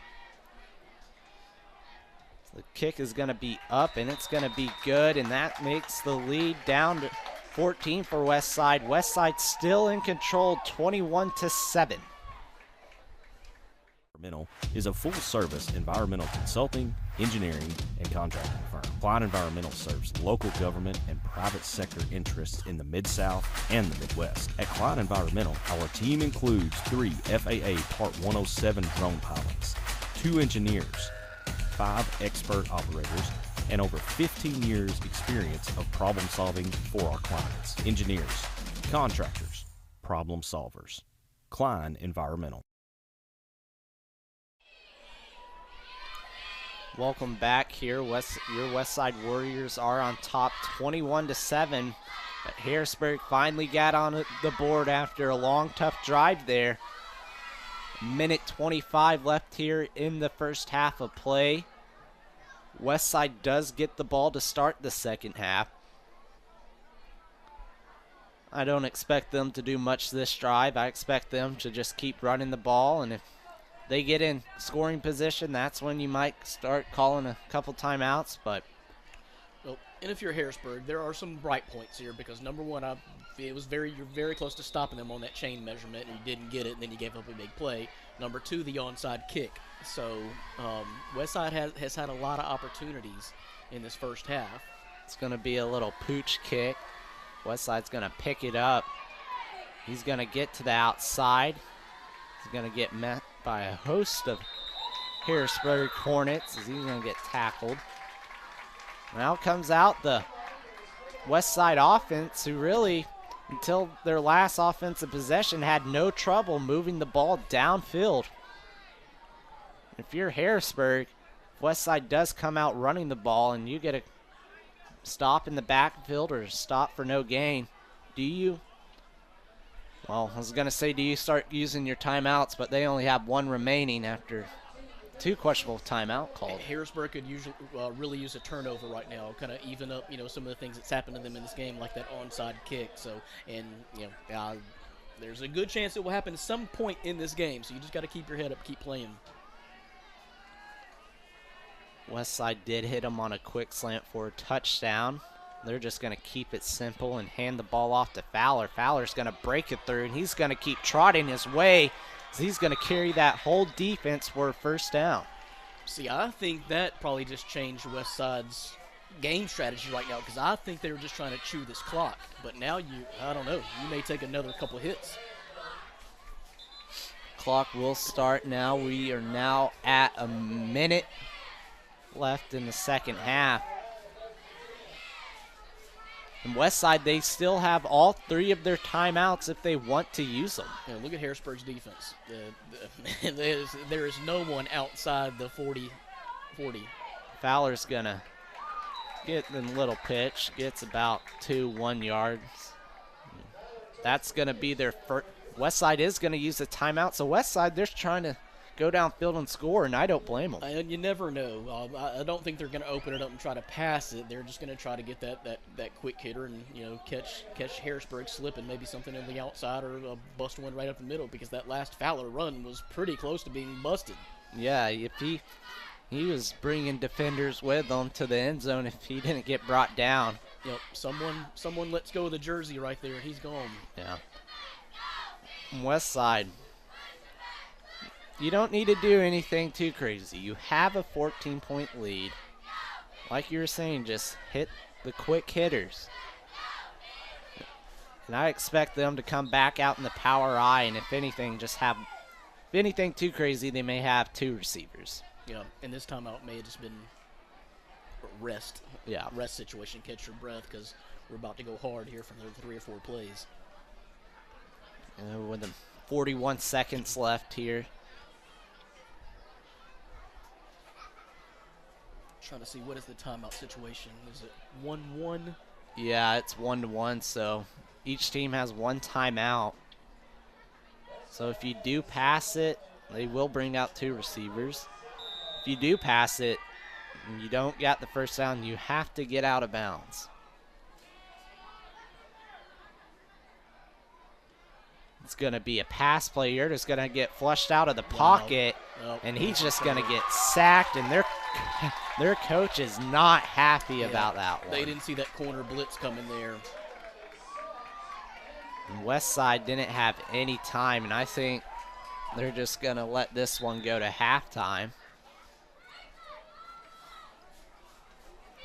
Number 24, Andrew England, if my roster is correct, came from that free safety spot. The timeout has been called as it's the 3rd and 20. Harrisburg does have 1 more timeout left. So if you get a stop here, you call that timeout, get the ball back off the punt, you may have 1 or 2 more plays to try to score. And just get something to feel good about yourself going into halftime. Now that scoring drive really helps a lot there, but just close out this half. Yeah, with the score there, it calms everyone's nerves a bit. You're not worried about why aren't we getting the ball into the end zone. You finally got into the end zone. Your defense is getting a couple more stops. So now you can just relax and play your style of football. And for Westside, you don't want to give up anything before halftime here.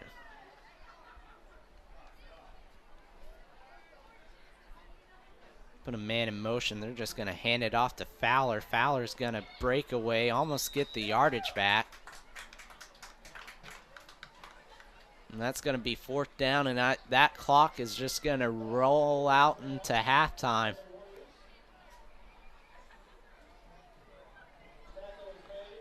And that will be your final play of the first half. Your Westside Warriors are on top, 21-7 over Harrisburg.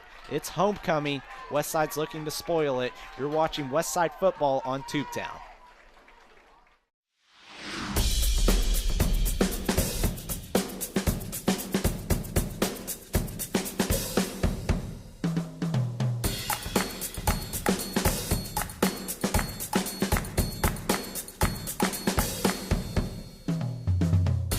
You can't be everywhere at once, but we can be anywhere you are. The Anywhere app by First National Bank. Putting you first, always.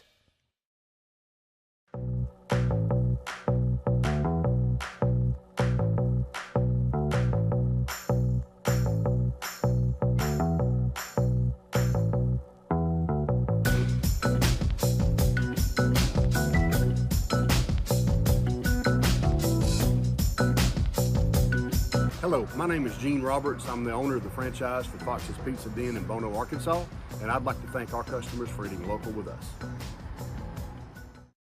Environmental is a full-service environmental consulting, engineering, and contracting firm. Klein Environmental serves local government and private sector interests in the Mid-South and the Midwest. At Klein Environmental, our team includes 3 FAA Part 107 drone pilots, 2 engineers, 5 expert operators, and over 15 years experience of problem solving for our clients. Engineers, contractors, problem solvers.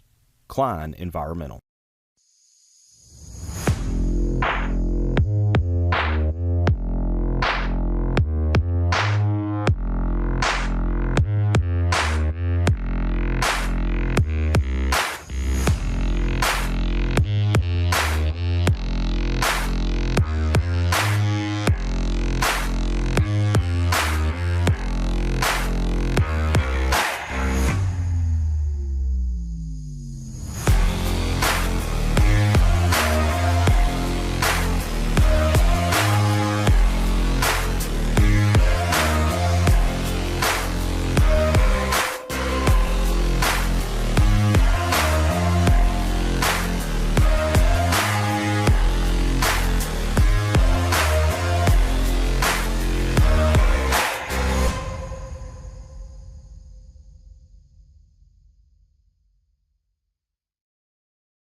Denver's Refrigeration is a proud supporter of the Westside Warriors. Just like the Westside School District strives for excellence by engaging learners, empowering minds, and educating all, Denver's Refrigeration strives for excellence by providing you with knowledgeable staff, quality workmanship, and speedy service. At Denver's Refrigeration, we believe it's a great time to be a Westside Warrior. Denver's Refrigeration, 3501 East Parker Road in Jonesboro. At Ritter Communications, we're dedicated to being a caring community partner. We invest in the communities we serve by supporting local nonprofits, academic programs, local athletics, and events that bring us together. We create the connections that strengthen our communities. Ritter Communications, right by you.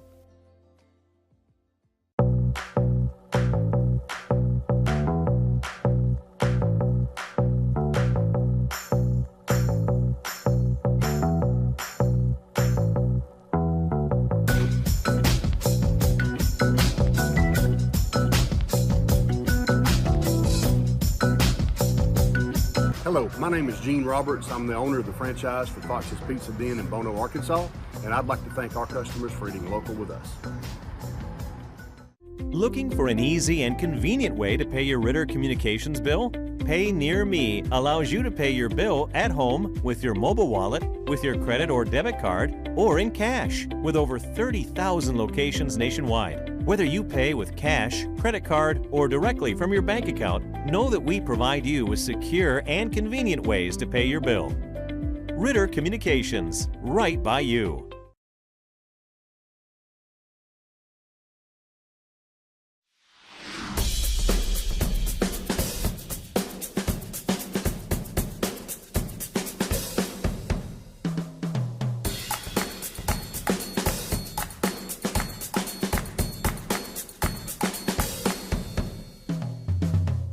You can't be everywhere at once, but we can be anywhere you are.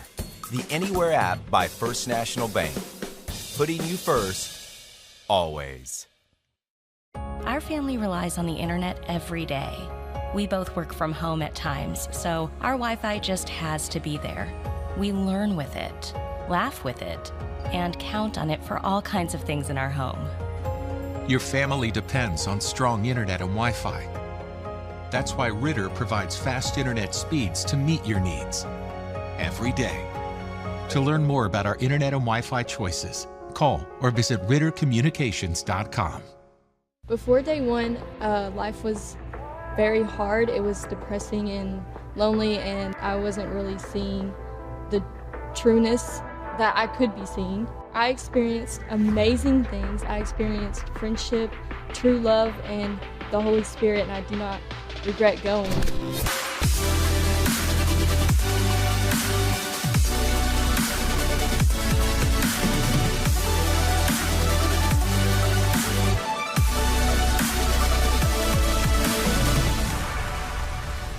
Catching all new Memphis wrestling every Saturday at high noon right here on Ritter Communications Tubetown TV. Memphis wrestling is back and better than ever.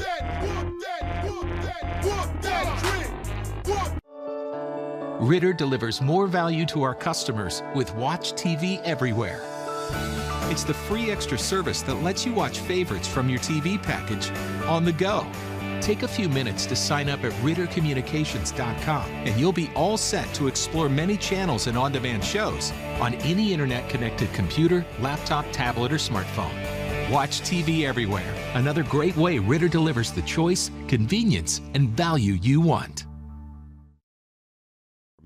Is a full-service environmental consulting, engineering, and contracting firm. Klein Environmental serves local government and private sector interests in the Mid-South and the Midwest. At Klein Environmental, our team includes 3 FAA Part 107 drone pilots, 2 engineers, 5 expert operators, and over 15 years experience of problem solving for our clients. Engineers, contractors, problem solvers. Klein Environmental.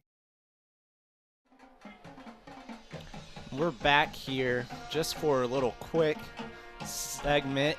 There's about 13:30 left here in the game. Westside's up 21-7. Harrisburg is performing their halftime band.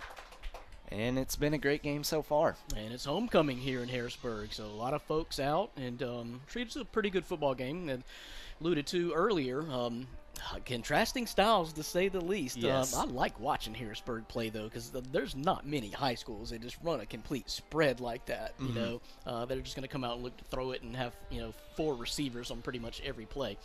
I think they've kind of bounced back in this game. Maybe nerves have settled. They had a couple of bad breaks with the when they thought they got the stop on Westside, and when the chains came out, and it couldn't have been any closer of a measurement. And then the onside kick too, and then giving Westside the short field in their opening 2 possessions, with Westside made them pay with touchdowns. So I think Harrisburg's got themselves back into a position where they can make a run at this game though. Yeah, and Westside does open up in the second half. They will receive a kick. If you're Harrisburg, they haven't kicked it deep. The times they have, they've really done a little short pooch kick. So you might open up with the onside kick with your, defense finally showing that they're able to make some stops. Yeah, it's figuring it out. Just settling down, and I did see a little bit of Harrisburg in that late in that second quarter being able to find some holes and some gaps in the Westside defense. I really think they can have success passing this ball because of the way that Westside's pressure is backing off the receivers. So, and I think that's all about in getting Gray time, because there has been a lot of pressure on him as well, and he's having to scramble out of there. But as long as he has time, there's going to be someone open if he can just keep his head up downfield. And I expect Westside to keep sending pressure because they have their men off, like you're saying. They're back almost 10 yards in the secondary. They don't want them to have to guard a man for 5 seconds or so. So they're going to force the quarterback to at least roll out and try to make a play himself. And that last sack there to close out the half by Harrisburg was a huge play because Westside had just called a timeout. So I think they were going to try to score. They were going to try to put some pressure on Harrisburg to at least stop them, and that's exactly what they did. Yeah. And Fowler, he almost broke one before that too. So that's a big momentum swinger. Not really a big momentum swinger, but just momentum for your team to show that we can It shows what can happen. Yeah, we can bounce back after giving up a 15-yard run or a 20-yard run. Yep, and that's when you saw Westside trying to swing out to pass it there, and that's when they came up with a big sack. So I think Westside just sticks to their bread and butter. They've got possibly a big enough lead now at halftime, 21-7, to just drain out this clock. But like I said before, in the second half, earlier in the first half, the way Harrisburg plays, the clock stops a lot, so there's going to be a lot of possessions in this game. Seemed like there was a lot of possessions in the first half as well. Yeah, I mean, Westside, when they go out there, I expect them to start the second half and just pound the ball up the middle. Like you're saying, waste as much time as possible, because Harrisburg, when they get out onto the field, if they've hit on it, they've made a couple catches, they would have gone downfield and scored in about 2 plays, wasting about 30 seconds at most. Yep. And Harrisburg's had just a couple of misfires, just couldn't quite connect with some of those receivers, but I still think they're good plays, and I think Gray is throwing a good-looking ball. Great, he is. He's really only had 2 little misfires on the deep pass, but 10 yards and shorter, he's been on the money, really. Well, it's going to be a huge opening possession of this second half with Westside getting the ball. The opening possession could really swing this game one way or another. Yeah, I mean, Westside, you're wanting to go downfield, waste clock, and score and make it back to a 21-point game, whereas Harrisburg, you want them to get off of the field in 3 or 4 plays, get the ball back to make it a more manageable game, whereas if you let Westside start driving down the field, that defense, as we've seen, it gets tired and the ground and pound wears them out. Yep. It's keep the battle of field position in your favor. I think that's going to be the key for both teams coming out in this second half.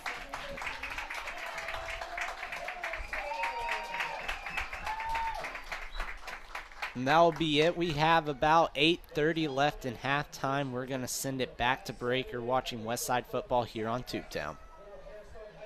Environmental is a full-service environmental consulting, engineering, and contracting firm. Klein Environmental serves local government and private sector interests in the Mid-South and the Midwest. At Klein Environmental, our team includes 3 FAA Part 107 drone pilots, 2 engineers, 5 expert operators, and over 15 years experience of problem solving for our clients. Engineers, contractors, problem solvers. Klein Environmental.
Denver's Refrigeration is a proud supporter of the Westside Warriors.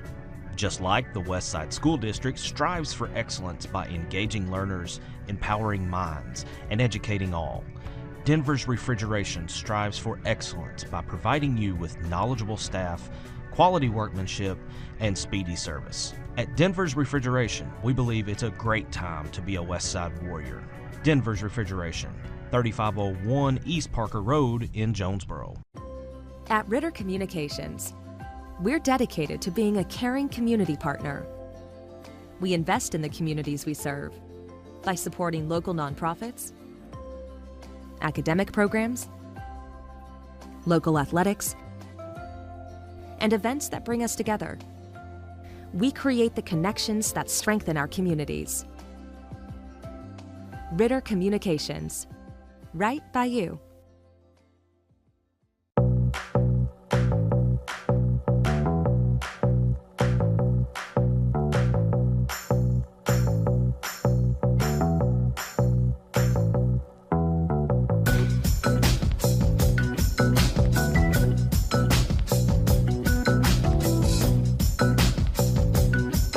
my name is Gene Roberts. I'm the owner of the franchise for Fox's Pizza Den in Bono, Arkansas, and I'd like to thank our customers for eating local with us.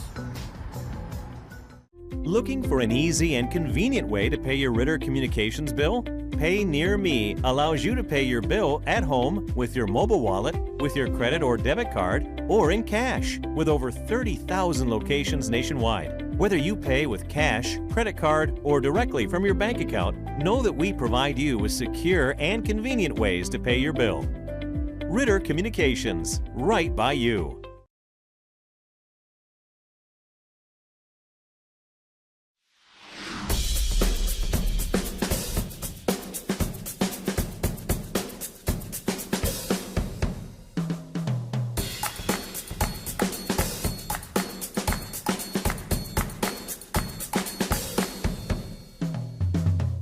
You can't be everywhere at once, but we can be anywhere you are. The Anywhere app by First National Bank.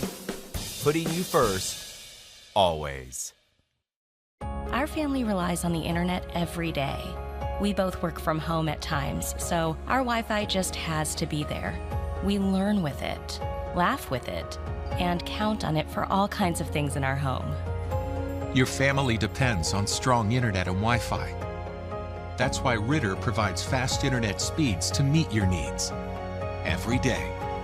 To learn more about our internet and Wi-Fi choices, call or visit rittercommunications.com.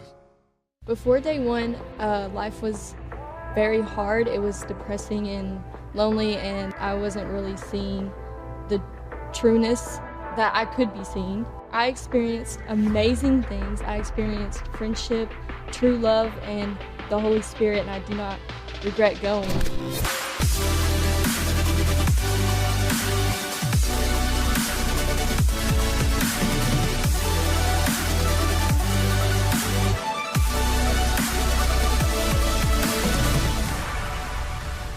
Catching all new Memphis Wrestling every Saturday at high noon right here on Ritter Communications Tubetown TV.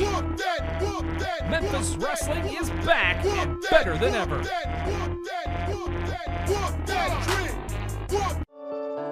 Ritter delivers more value to our customers with Watch TV Everywhere. It's the free extra service that lets you watch favorites from your TV package on the go. Take a few minutes to sign up at rittercommunications.com and you'll be all set to explore many channels and on-demand shows on any internet-connected computer, laptop, tablet, or smartphone. Watch TV Everywhere, another great way Ritter delivers the choice, convenience, and value you want. Environmental is a full-service environmental consulting, engineering, and contracting firm. Klein Environmental serves local government and private sector interests in the Mid-South and the Midwest. At Klein Environmental, our team includes 3 FAA Part 107 drone pilots, 2 engineers, 5 expert operators, and over 15 years experience of problem solving for our clients. Engineers, contractors, problem solvers. Klein Environmental.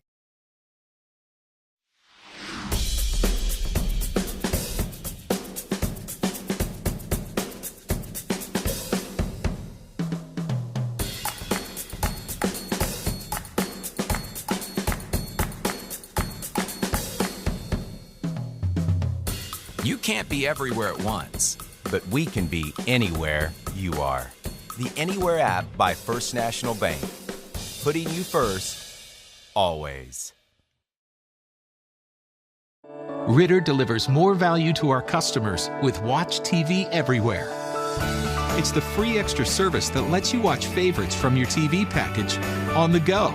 Take a few minutes to sign up at rittercommunications.com and you'll be all set to explore many channels and on-demand shows on any internet-connected computer, laptop, tablet, or smartphone. Watch TV Everywhere, another great way Ritter delivers the choice, convenience, and value you want.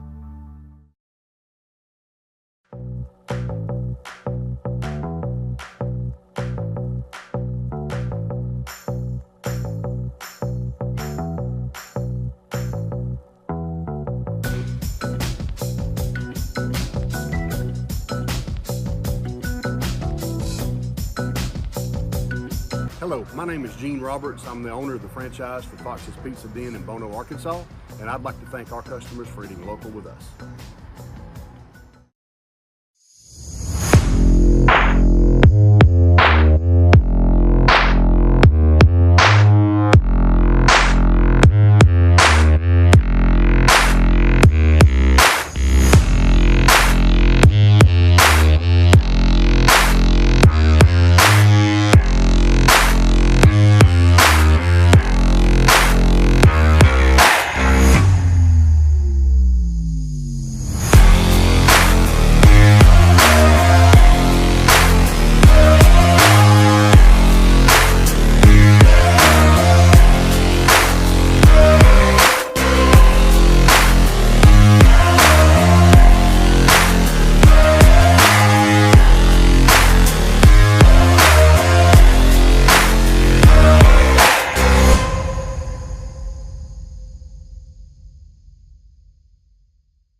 Is a full-service environmental consulting, engineering, and contracting firm. Klein Environmental serves local government and private sector interests in the Mid-South and the Midwest. At Klein Environmental, our team includes 3 FAA Part 107 drone pilots, 2 engineers, 5 expert operators, and over 15 years experience of problem solving for our clients. Engineers, contractors, problem solvers.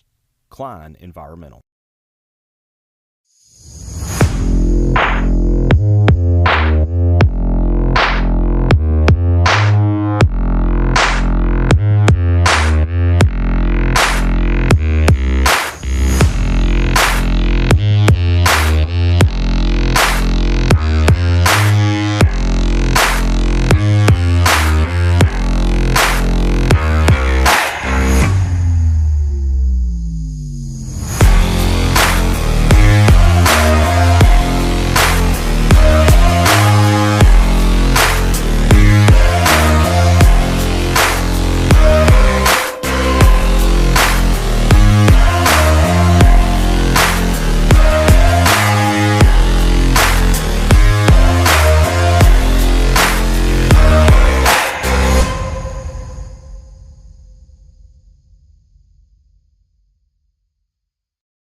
And welcome back. We're about to get underway here for the second half of play. Westside's winning 21-7 over Harrisburg. If you're just joining in, I'm Cooper Melder. Alongside me, my broadcast partner tonight, Brandon Reed, and we have a great second half of football coming up here for you tonight. Westside does receive the second half kickoff, and they look to go downfield and make it a 21-point lead. You know, it was a dominated first half, mainly by Westside, but Harrisburg bounced back there late at the end of the second quarter and finally found the end zone after, struggling to get the ball into the end zone. They did have one red zone attempt earlier before that and just couldn't convert on a 4th and 9, and a little controversial call on the chain link there, and it led to Westside first down and a touchdown. So it's been a great game so far and a more exciting second half coming up. And the onside kick probably sealed a lot of early momentum for Westside as well. And that onside kick was really big play. Westside last week opened the game with an onside kick, so when they got the ball, they scored. They're going to come at you with their first kickoff being really an onside kick. Well, that was their second kickoff, but Harrisburg, you're looking for a 3-and-out or just to get off the field and have good position. And if you're Westside, you're looking to get the ball and just run the ball down the field like they've been doing all night. Yep, keep that momentum going if you're Harrisburg that you took into the locker room. And, just going back to the way the game started, Harrisburg had, 3 plays in the first 8 minutes of the game. And they're going to go with the onside kick and just not enough. Didn't even get to the 10-yard mark, and that's going to roll out of bounds. And that's going to give Westside, once again, pretty good starting field position here. In Harrisburg, I like the idea of an onside kick, but you got to give your players at least a chance to recover it. And there, just had a little bounce and rolled straight out of bounds. Now Westside will start once again with great field position.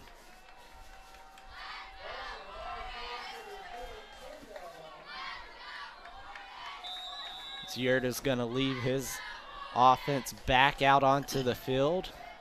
You have Fowler as the far back. He has a touchdown in the game already. It's going to be a quarterback keeper. Darvin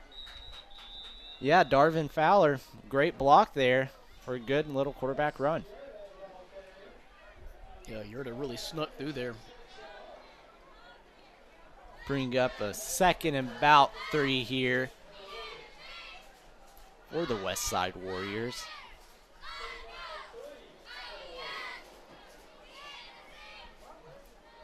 Gus is going to go back under center. That's kind of opening play if you want it. If you're Westside, you're already approaching the 30-yard line. Fowler's going to get his first carry of the second half, and he's just going to rumble his way for an easy first down. He's been doing that all night. The Harrisburg secondary is going to have to stand tough here because these runners, particularly Darvin Fowler, are getting to that second level. He's getting to that second level, so those guys are going to have to make the tackles. Yeah. And looking at Fowler, he's not going to be easy to go down. You're not going to be able to just kind of push him around. You're going to maybe need a couple guys wrap up one leg, get the other leg to bring him down. Whatever it takes.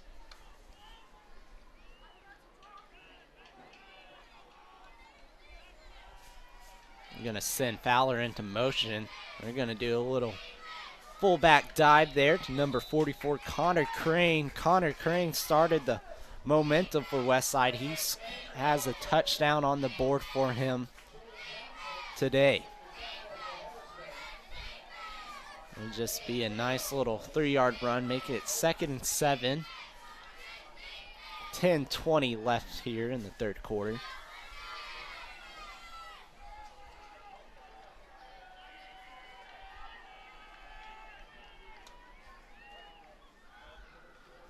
Gets the snap, going to hand it off to Fowler. Fowler's going to get met by a host of Harrisburg defenders. And he may have lost about 2 there. They stood tough right there. And here comes a big 3rd and 10 if you're Harrisburg.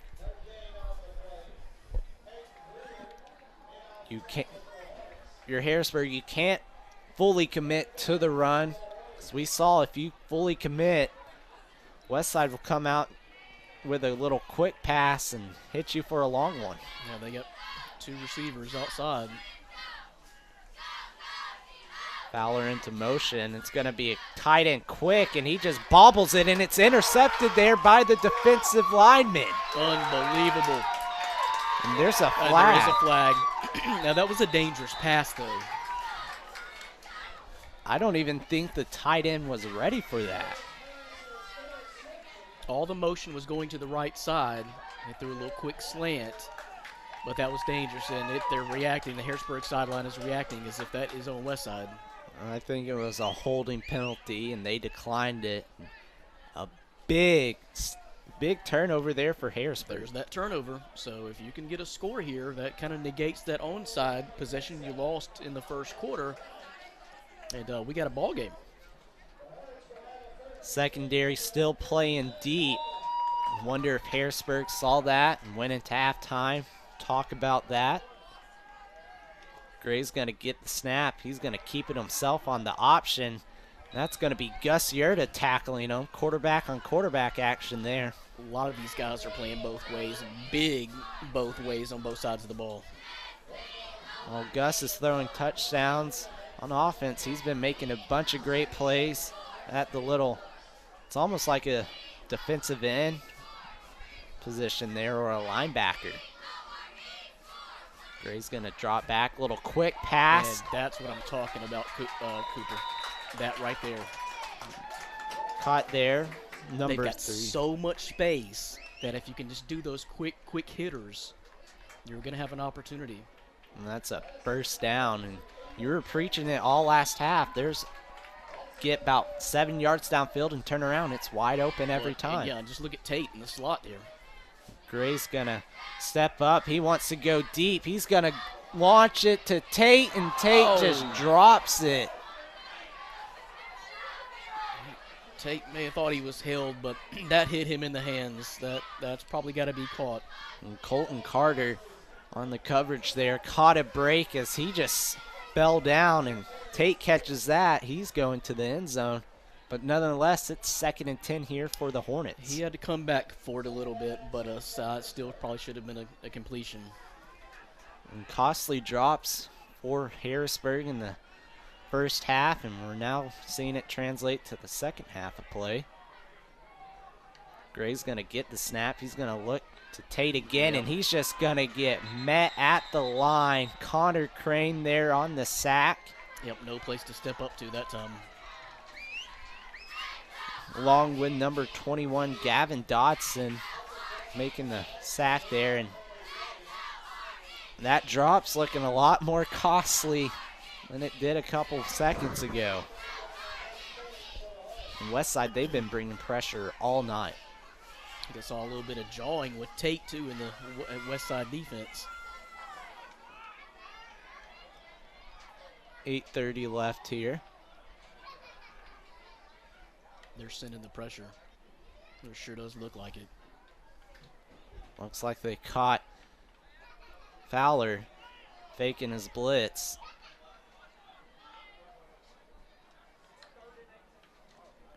Gray's going to drop out. The pressure's going to get to him. He's going to throw it. He has a man. Did he catch it? They're going to say it hit the ground, incomplete, intended for number 80. That's Trey Davis. That was going to be a heck of a completion. That was a great, just a little low.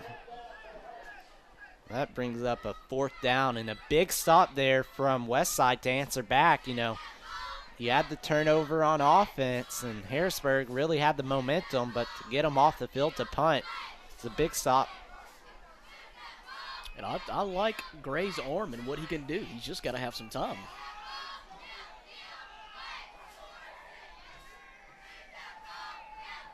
Gray's just going to do a little quick punt. It's going to be returnable, and Trey Davis is going to make the tackle there. Montana Neely, he has a touchdown today.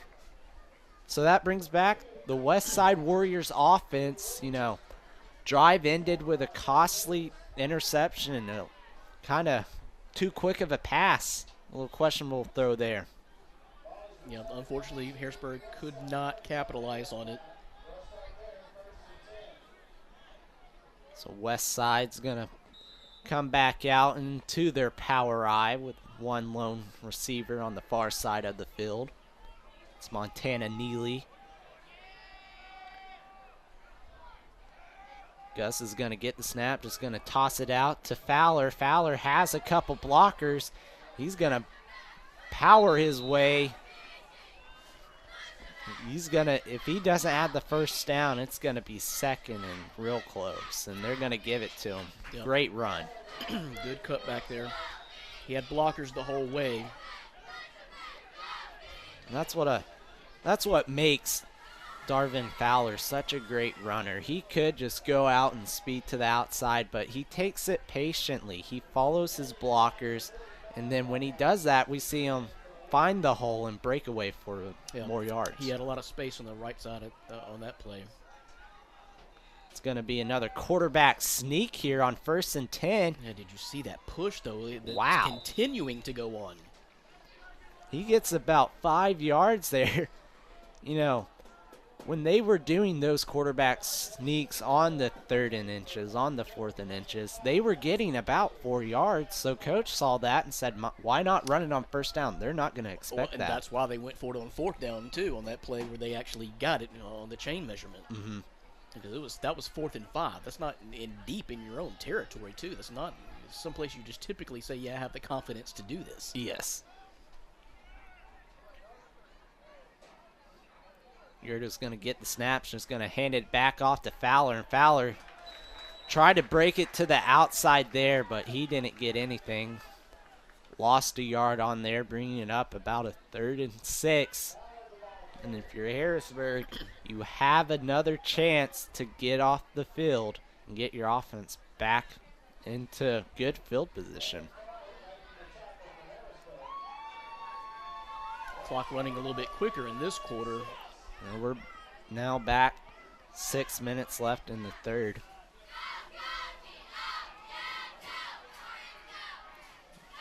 Westside sticking with one receiver this time on this 3rd down. I'm going to hand it off.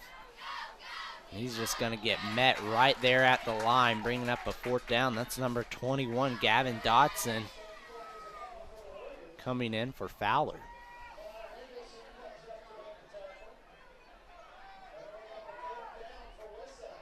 And they'll punt it away. Westside needs a good punt here. You don't want to give them too good a field position. If you can get a hold of it, you can pin them pretty deep.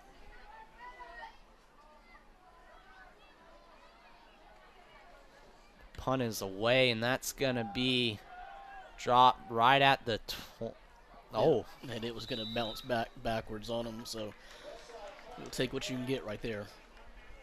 We stopped around the 31-yard line, so Harrisburg's defense has really stepped it up this quarter.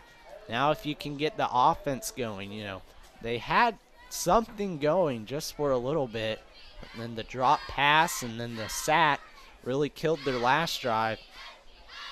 Well, the Harrisburg defense has been doing well outside of the first really 5 or 6 minutes of this game, only giving up 7 points outside that time frame. They really have been, you know. They struggled their first quarter. They did not look like they were ready to play. Now they're settled down. It's just trying to get the offense going. Watch out for the Westside pressure. Gray's going to do a little quick pass, and that got tipped. He had him open too. Tate. Yeah, he did. And Tate, if he gets into open space, he's quick. He can run. Well, and that's the play I would keep going back to. I would keep going back to this right side because between Tate and the other receiver on the outside there, you're going to have some room to work with. Especially with secondary playing as far off as they do. It's got to come quick, though. Gray's going to drop back, has a little short route. He's going to get about 5 yards there. That was number 10, Max Tracy. He came over, got more than 5. He got about 7. But he came over on a little sweep play, and they hiked it, faked it to him, and he was open in the flats. Harrisburg's just had their fair share of drops tonight and just can't quite connect.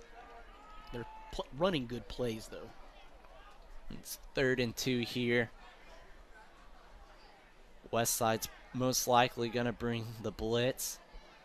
Gray's going to get the snap. It's going to be a keeper himself. He's going to push down a blocker, and he's going to breaks a tackle, and he's going to get stopped for a loss, and a great hit there from number 22, the man that does it all, Darvin Fowler.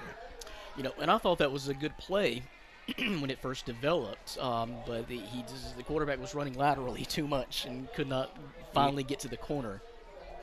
And that's when I kind of wonder, they've had success just running the ball straight up the middle to your tailback, and they've gotten about 4 or 5 yards. I was expecting to see that play, but 4th and about 2. The blitz will be coming here from Westside.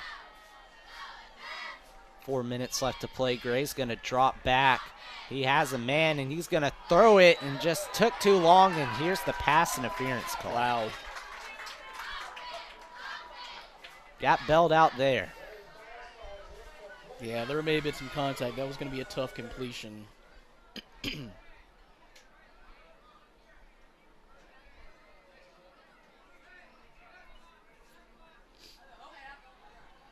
Will be a pass interference called there on Westside, and Harrisburg Hornets getting bailed out there. Yeah, on a 4th and 2.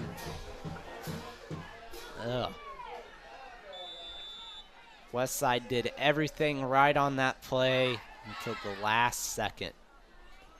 New fresh set of downs here for the Hornets. Gray's going to stay in the pocket. He's going to throw it deep. That's Davis down the sideline. He just cannot hit the deep ball tonight. That's 2 or 3 times he's overthrown Davis. So I think Davis has the height mismatch on that matchup going downfield. And if Easton Gray, he's just putting a little too much. And he had time there too. If you give him time, he can throw it downfield. That's what I'm wondering, if you're ever going to move Tate to the outside and let him go run and get it. So now you see Davis catching a breather down here. Mm-hmm.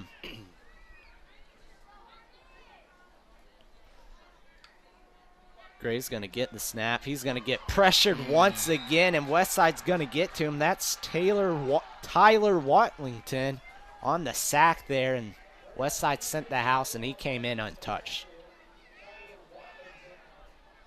Well, a lot of these receivers for Harrisburg, particularly Tate there, he's running all over this field tonight and not getting opportunities to do anything with the ball in his hand. And the timeout was called there from Harrisburg with 3:30 left to play, and Harrisburg having to use one of their timeouts to, it's 3rd and long. We got to, at most, make it a more manageable 4th down to go for it. And at the same time, that clock has been chewing up all quarter long. Yeah, this has been a really quick 3rd quarter. And this is what Westside wants to do. They want to really chew out the clock as much as they can, bring the pressure on the defense. With a lead like this, yes. Especially if Harrisburg can't put together a scoring drive either this possession or the next possession, then it's going to get tough. Because what you're going to have to do is you're going to ask your defense to keep Westside out of the end zone for the rest of this game, really. Because another touchdown probably puts this game out of reach. I mean, you said it. That's exactly it right there. Westside, when they hit the ball, they're in no hurry to the line. Harrisburg, they want to go quick, but Westside, they've taken it slow and easy. 3:30 left here in the 3rd quarter. Westside is winning 21-7. Harrisburg has 2 timeouts. Westside still has all 3 of theirs. 3rd and 18. Gray's going to get the snap. He's going to throw it. He has a man in stride, and a great breakup from number 12, Montana Neely. That was a pure breakup. That ball may have floated a little bit too much on Gray. So he had something, but yeah, those guys were jockeying for a position. That was just a great knockdown. Montana Neely making a great play there. He's going to force Harrisburg punt the ball back to Westside. And if Westside, if they really want to, with 3:23 left to play, they can just run the clock out of this 3rd quarter. It's going to be straight to Montana. He's going to get it. Try to make something out of nothing. He's just going to get rocked up and tackled with 3:20 left here in the 3rd. Well, that sack pretty much took them and killed their drive. That's made it too difficult coming up with a 3rd and 18. You just can't take sacks that deep. And we've seen that multiple times from the Westside defense. When Harrisburg finally gets something going, they come in, send the pressure when they're least expecting it, and get to the quarterback, and they've done that perfectly tonight. They're sending a lot of guys at Gray. He's managed it okay, but still every play, they're dropping back looking to pass. And I think that's something last week Coach didn't like for Westside. They weren't getting to the quarterback at all. So Yerder's going to go back under center, hand it off to Fowler. Fowler's just going to get about 4 or 5 yards there. Nothing special, nothing fancy, just hard-mouth football from Westside right now. Yeah, they'll drain the rest of this clock out. We are now at the 3-minute mark of the 3rd quarter.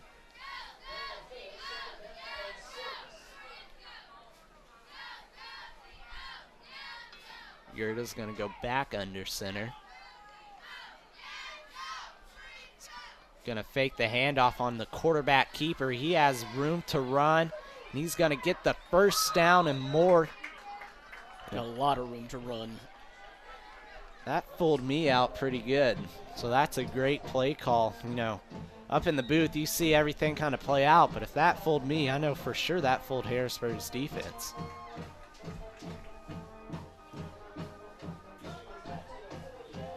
That sets up a new, fresh set of downs, and Harrisburg's defense, who's really been playing good this second half, is looking like they're struggling to stop the run here.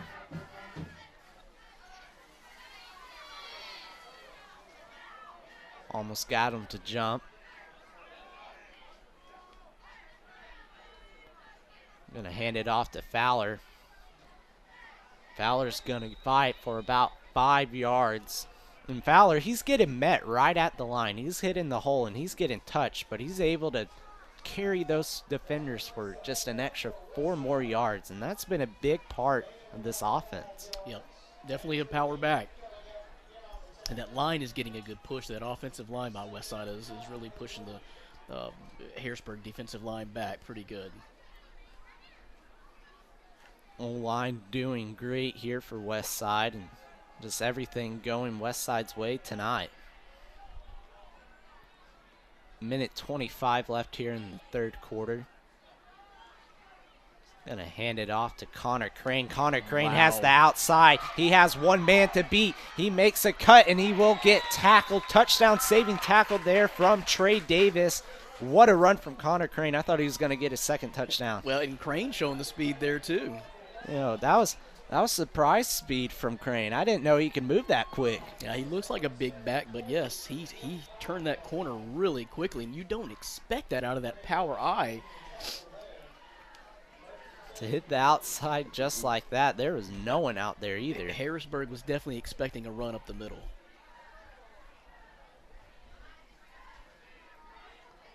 Just when you think, you know, Darvin Fowler comes off the field, take a breather, you bring in Connor Crane to fill that position. Pretty good 1-2 punch there.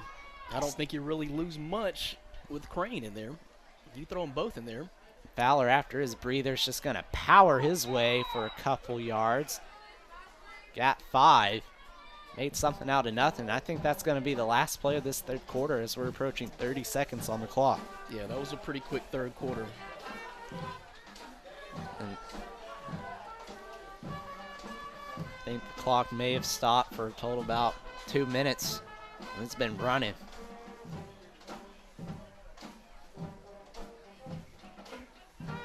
And Westside knows they're going into the fourth quarter in good scoring position, looking to put the game out of reach, really. Yep, I think any points here definitely puts it out of reach the way the game's playing out. And that's the end of the third quarter. Westside Warriors are ahead 21-7. You're watching Westside football here on Tubetown.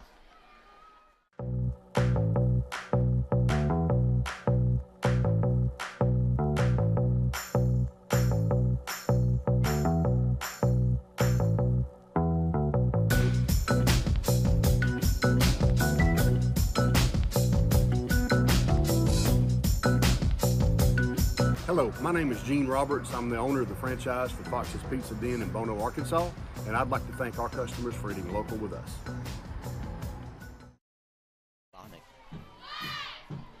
Welcome back to Westside football. Your Westside Warriors are ahead 21-7 as we enter the fourth quarter.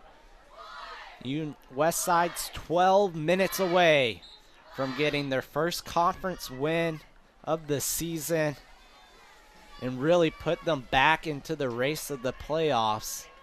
So you were saying they take the top 5 from the conference. I think they're about in 7th place, and there's about a 4-way tie at the bottom 4 teams without a conference win. Here's 2 of them. Someone's going to get a conference win tonight, and right now it's looking like the Westside Warriors. Yep, big. You don't want to start out 0-4 in conference play, which is the way it's looking like Harrisburg is going to start out. And 1-3, and there's been some years where Westside has only won 4 or 5 games and made the playoffs. That's just the way it is with conference play in the playoff structure. It'll be a 2nd and 5 here to start off the fourth quarter of play, and they're going to go with the quarterback sneak, and he's still up.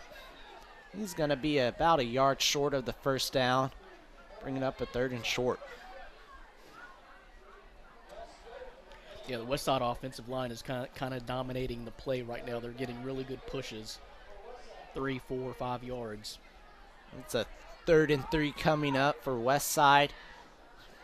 The Hornets of Harrisburg, they're going to need a big stop here to hold the damage. If you let Westside get in the end zone, make it back to a 21-point game, then you're having to hurry, and when you're hurrying, that offense isn't going to work. He's going to hand it off to Connor Crane. Connor Crane's just going to power his way. He got the first down. They're still trying to bring him down. Finally, the whistle blows the play dead. It'll be a new fresh set of downs for Westside, and the clock's going to continue to kick after they move the chains. Yeah, Westside has played themselves right where they want to be.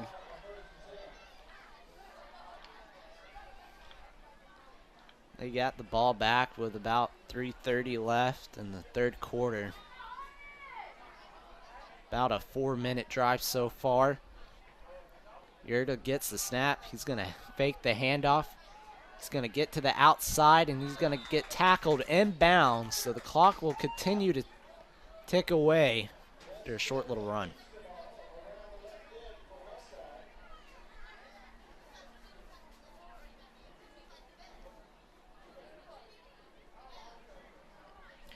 Quiet on the Harrisburg sideline right now. It is quiet. Homecoming. Yeah. Before the game, even during halftime, you heard chatter. It was, everything you want for a high school homecoming. And right now, a lot of nervous fans in the stands.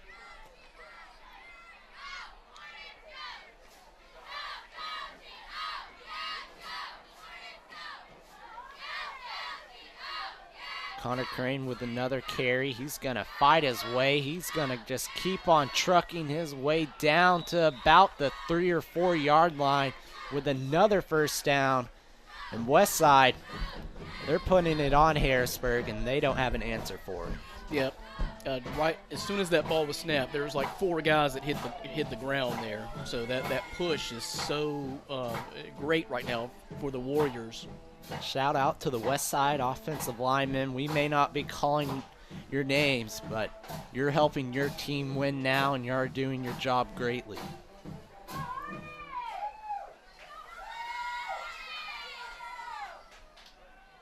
Connor Crane's going to get the ball once again. He wants another touchdown. They're going to say he stopped short right about the 1 yard line, bringing up 2nd and goal with 9:20 left to play. Looked good to me. It was close. And the Harrisburg defense is tired now. Yeah, and they've been out there for a while, approaching the 9-minute mark. It's not easy playing defense when the offense is coming at you like that every single play. They're coming at you every play, and you can't stop it. And they're going to go to Connor Crane, who's just going to walk into the end zone, making it 27-7, and that might be the dagger here tonight. We still have a lot of time left, 9:02 left to play, but Harrisburg, they haven't shown really any signs of life on offense except at the end of the 2nd quarter. They're going to have to go into Madden mode, Cooper. They're going to have to get some really quick scores and some onsides. They're going to have to turn the sliders up in their advantage. Keep the game alive. Looks like going for 2 here to really put it away. You have Fowler at quarterback. He's just going to take the snap, and he's going to. Yep. Wow, that was too easy. Too easy. That makes the score 29-7. Your Westside Warriors are running away with it. You're watching Westside football here on Tubetown. Environmental is a full-service environmental consulting, engineering, and contracting firm. Klein Environmental serves local government and private sector interests in the Mid-South and the Midwest. At Klein Environmental, our team includes 3 FAA Part 107 drone pilots, 2 engineers, 5 expert operators, and over 15 years experience of problem solving for our clients. Engineers, contractors, problem solvers. Klein Environmental. Welcome back here. 9:02 left to play. Your Westside Warriors are putting it on Harrisburg, and it's Harrisburg's homecoming night.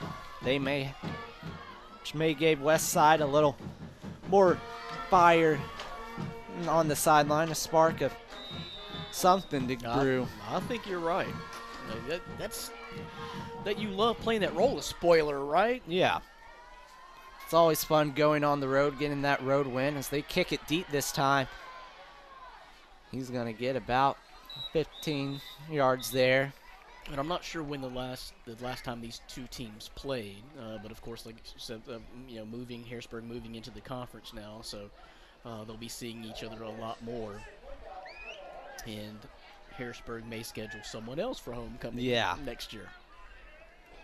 Well, it won't be Westside next year. If scheduling goes how I think it does, it'll be flipped. Right. Harrisburg will come to Westside.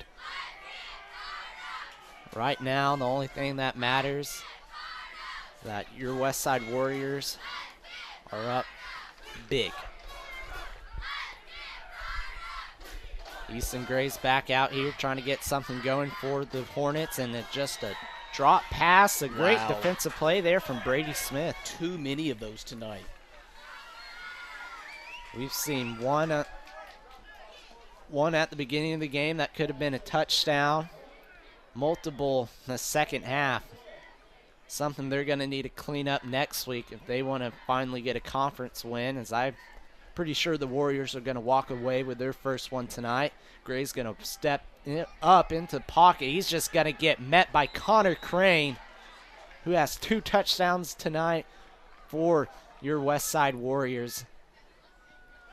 Another guys whose name's being called a lot on both sides of the ball. It seems like this team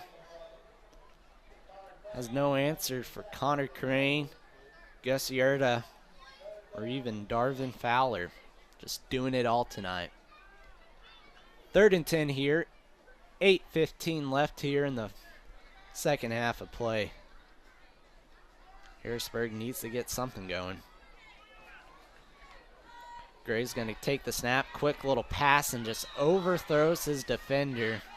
See, it's not bad plays, and he has men open with some space. It's just not connecting tonight. Just miscues after miscues, and that's really been the story of the Hornets offense tonight. Just not being able to connect, and when they do connect, they're dropping the pass, or it's just a great defensive play from Westside. It looked like there was going to be fireworks when the game started, with the first big bomb to Tate. Mm-hmm, and it's going to be a... Yeah, that's going to be offsides, I believe. They were going to...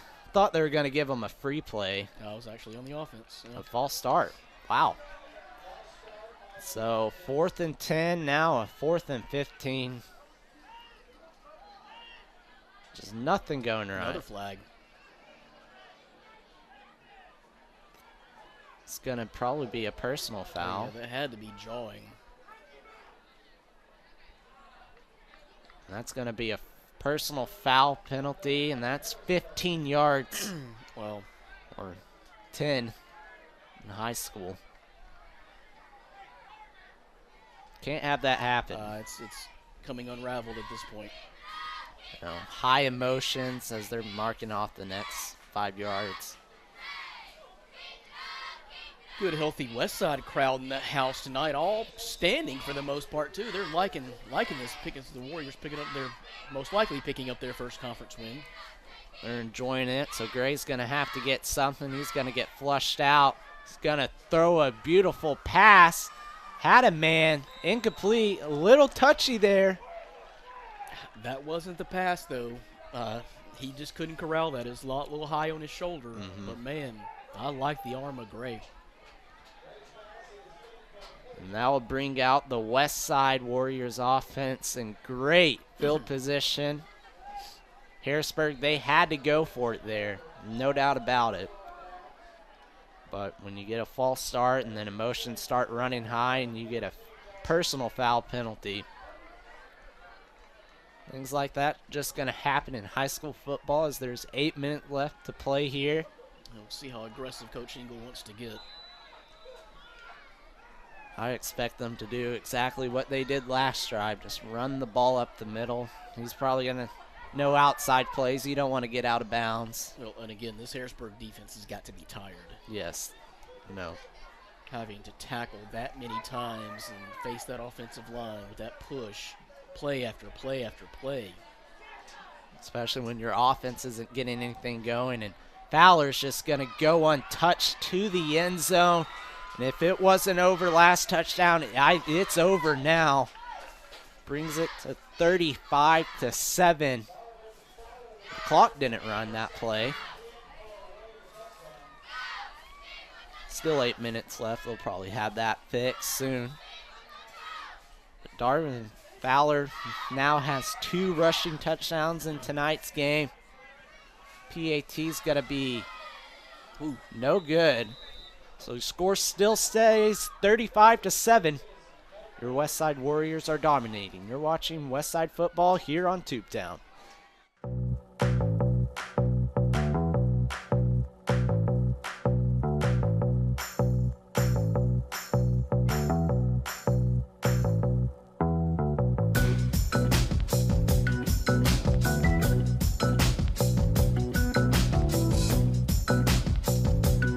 Hello, my name is Gene Roberts. I'm the owner of the franchise for Fox's Pizza Den in Bono, Arkansas, and I'd like to thank our customers for eating local with us.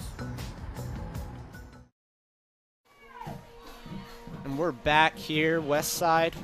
We're going to kick it back off to Harrisburg Hornets. And Harrisburg had a quick little 4-and-out drive with false start and 4th down, and then right after 4th down was personal foul, and they're going to pooch it and almost caught it.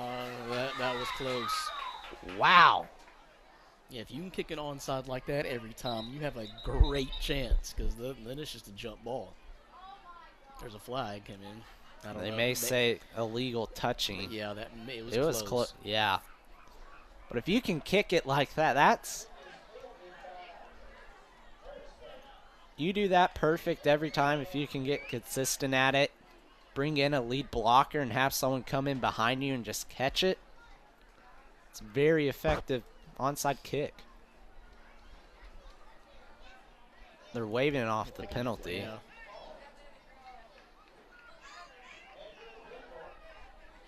So it'll be 1st down and 10 for Harrisburg in good field position.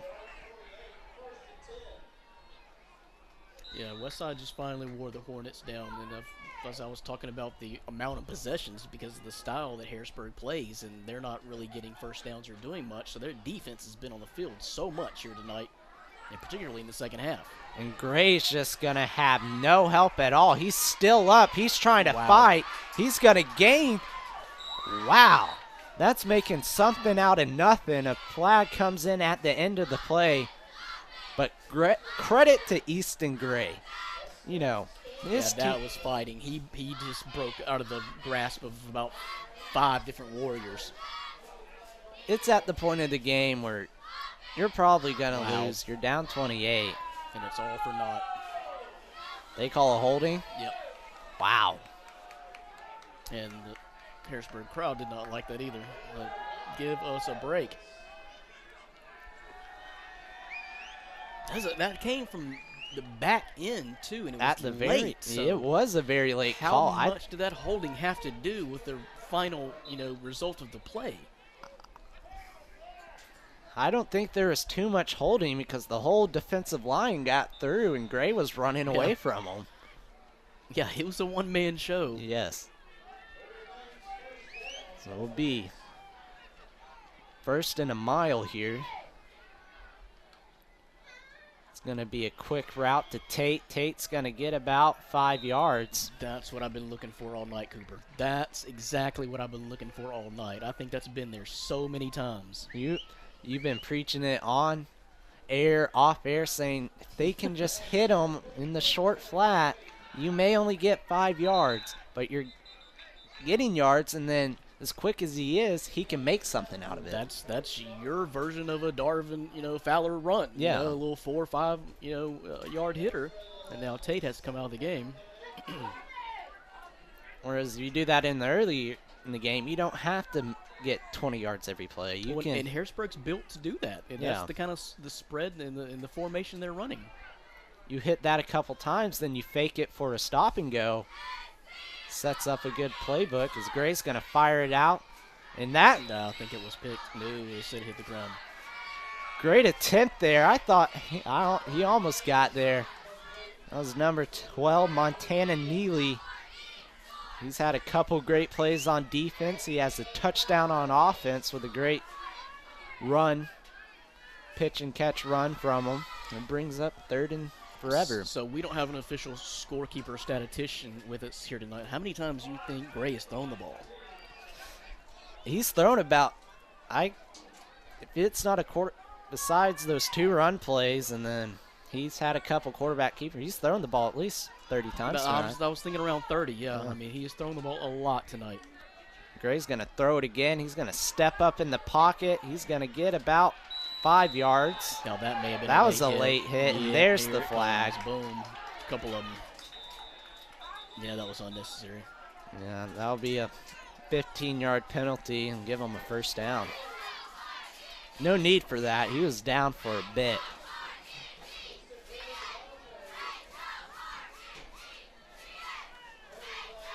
So after maybe making it a 4th and 10, they get a new fresh set of downs with 7:18 left to play.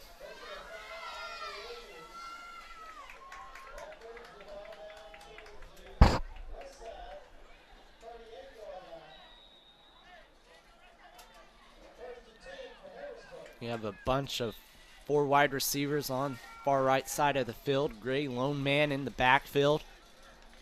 He's going to get the snap. He's just going to throw it one-on-one coverage.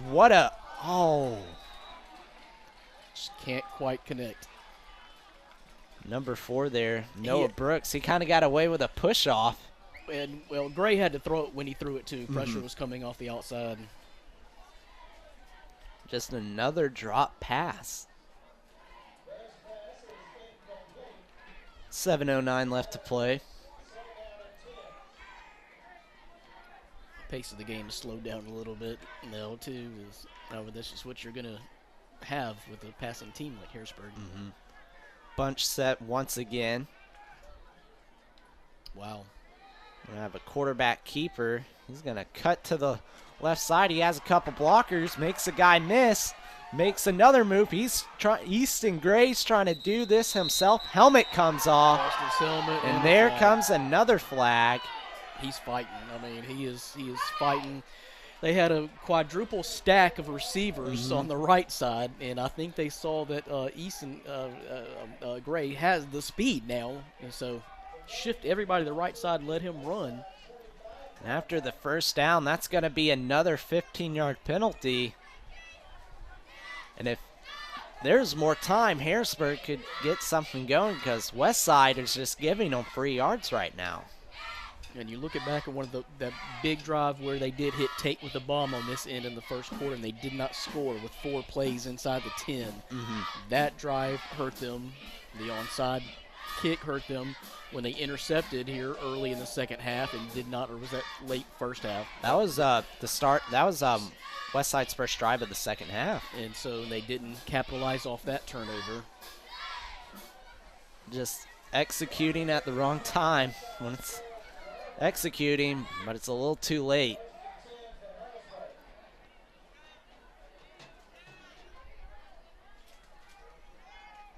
The refs are talking about something. Could that have been, it was a timeout. I was thinking maybe the same guy got a second personal foul penalty, and if that was so, he would be out of the game. Still 7:08 on the clock. I feel like that clock is just not moving anymore. Well, I may be wrong, but I think when Darvin Fowler scored that last touchdown to make it 35-7, I don't think the clock started. Yeah, we've been at 7 and some change, it seems like, for about 10 minutes. And Westside, they just want to get the ball back on offense and get out of this game and head back to Jonesboro.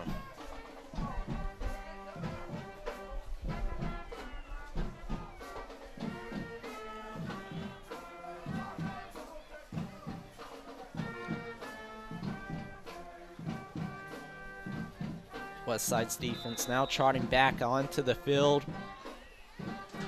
If you're looking for Tate on the Harrisburg side, he's limping up and down the sideline. He's not coming back in the game.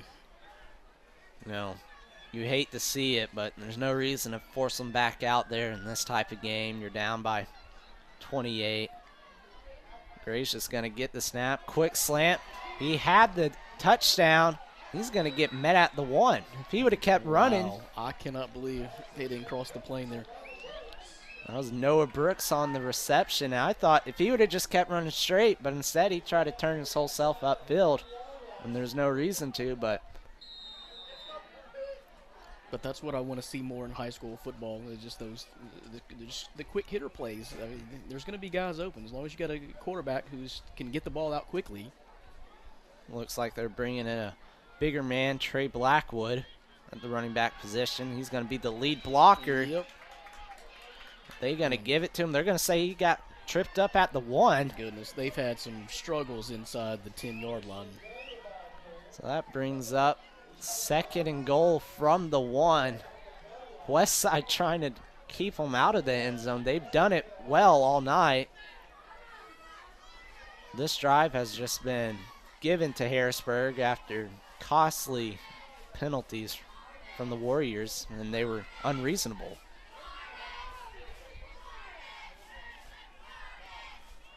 Gray's going to get it again. He's going to try to throw. He's looking for a hole. He found it. And he's just going to dive in for the end zone for a touchdown for Harrisburg. Gray finds the end zone once again. Make the score 35-13.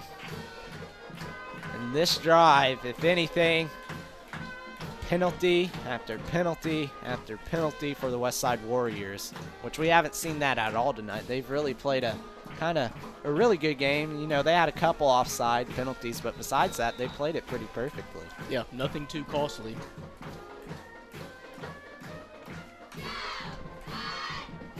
So Mac Tracy will come out to kick, and it's a bobble snap. Gray's going to try to get the 2. He has a, and he throws it. Wow. So they get the 2-point conversion. How about that? When you got a quarterback like Gray who can throw it and is mobile, just keep working. Keep working. He'll find you. So your score's now 35-15 Harrisburg after a wild change of events. You're watching Westside football here on Tubetown.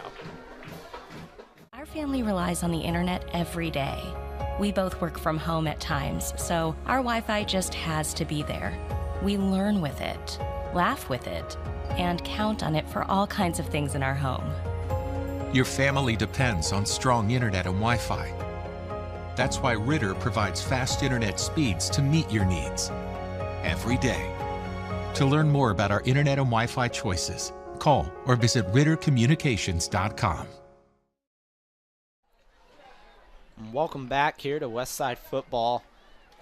Harrisburg drove downfield with the help of penalties. Finally punched it into the end zone, and a bobbled PAT led Gray to work his magic like he's been doing all this game to get the 2-point conversion.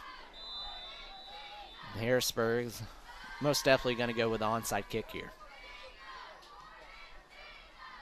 It's going to be a pooch kick. I was not expecting that. I mean, that was either a horrible onside attempt or they're pretty much just writing this one off. I mean, I would at least try for it. You still have all 3 of your timeouts. Yeah, I know probably, this is such a stretch, but if say you do get it and score in 1 or 2 plays. Yeah, it wasn't going to hurt anything at this point. Yeah, I mean, Westside, they're not going to try to go hit you with the big play. They're just going to run the ball. So putting them further back is just helping them out, wasting the clock. 6:07 left here to play. It's been all Westside. From about the first 4 or 5 minutes. Mm-hmm. Westside's going to call a timeout because they didn't like the play. But Westside started off the game strong. You know, Harrisburg elected to receive the ball. Quick 3 and out. And then Environmental is a full-service environmental consulting, engineering, and contracting firm. Klein Environmental serves local government and private sector interests in the Mid-South and the Midwest. At Klein Environmental, our team includes 3 FAA Part 107 drone pilots, 2 engineers, 5 expert operators, and over 15 years experience of problem solving for our clients. Engineers, contractors, problem solvers. Klein Environmental. if you can't watch it, there will be replays that you can watch on Tuesdays of the game.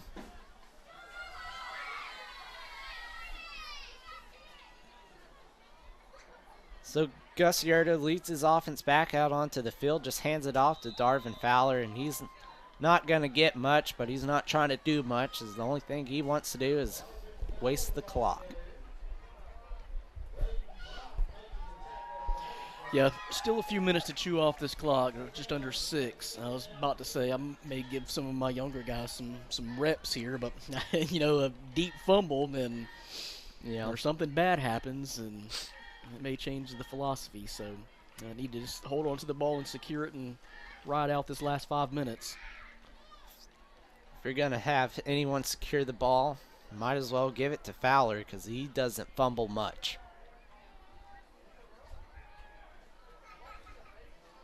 We're going to hand it off to Connor Crane there. Once again, just gets met at the line for 3rd and 10. Clock's now about 5 minutes left in this game.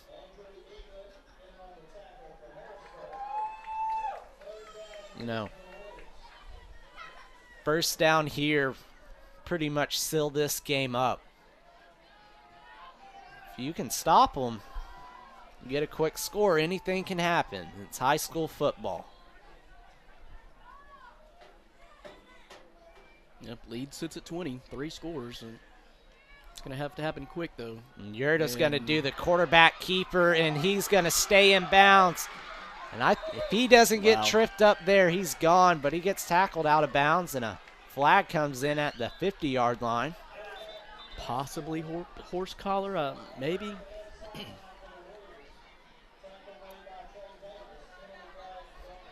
Threw it at the 50. There might have been a holding when he turned the corner then. Could be a holding block in the back. I'm not really sure.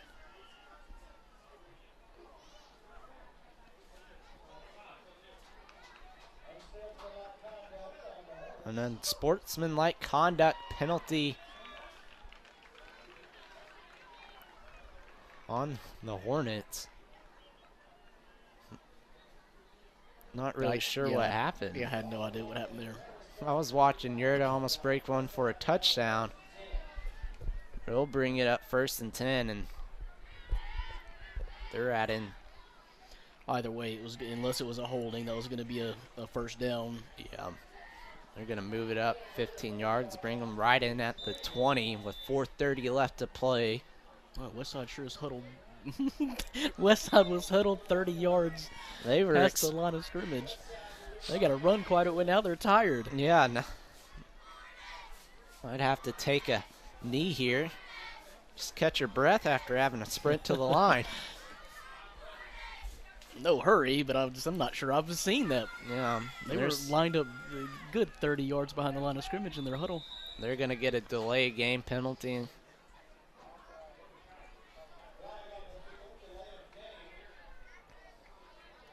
.406 left to play. Now you walk it backwards. Well, they did have the ball spotted about the 45-yard line, and when they look up, it's 35. They look up, it's on the 20. Yeah, they all had to do a 40-yard dash just to get to the line of scrimmage. They got the play now. 1st and 15 here for the Warriors. They're going to toss it out to Fowler. Fowler's going to fight his way for a couple. Picked up about 4. Brings up 2nd and about 11 with under 4 minutes now left to play. Now, we were talking about how many times has Easton Gray attempted a pass. How many rushing attempts do we think Fowler has this game? Quite a bit. I would say he's north of 20, wouldn't you say? Yeah, he's been carrying much of the load tonight. They split it out pretty well between him, Connor Crane, and the quarterback. Yeah, it's been kind of a three-headed monster. It's what you want in this type of offense, and Fowler's going to get it up again. He's going to get about 2 yards at the best, bringing up a 3rd and 10. Clock's now at 3:05, approaching 3 minutes left in this game.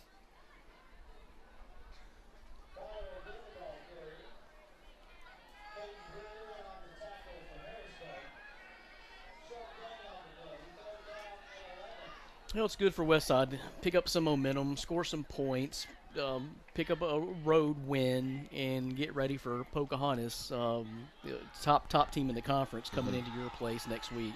Not only did they win in dominating fashion. Yeah, they completely controlled the line of scrimmage and played pretty good defense. It's going to be a little swing pass, and he was wide open. Just drops it. The clock will stop at 2:27, but they came out here ready to play.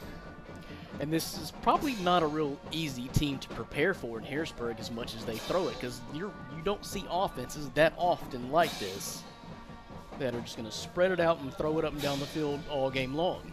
Normally you see teams, yeah, they may run a lot of shotgun, but they're still, running the RPO, if anything, mostly. You don't really see too many teams just come out there and pretty much play like Mississippi State does and throw 45 passes a game. Outside of Gray running, can you recall running back handoffs? I mean, 2 of them that I counted. Maybe, yeah. They're definitely on one hand.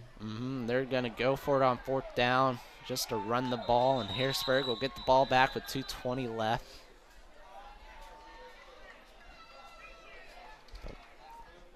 Two different offenses completely.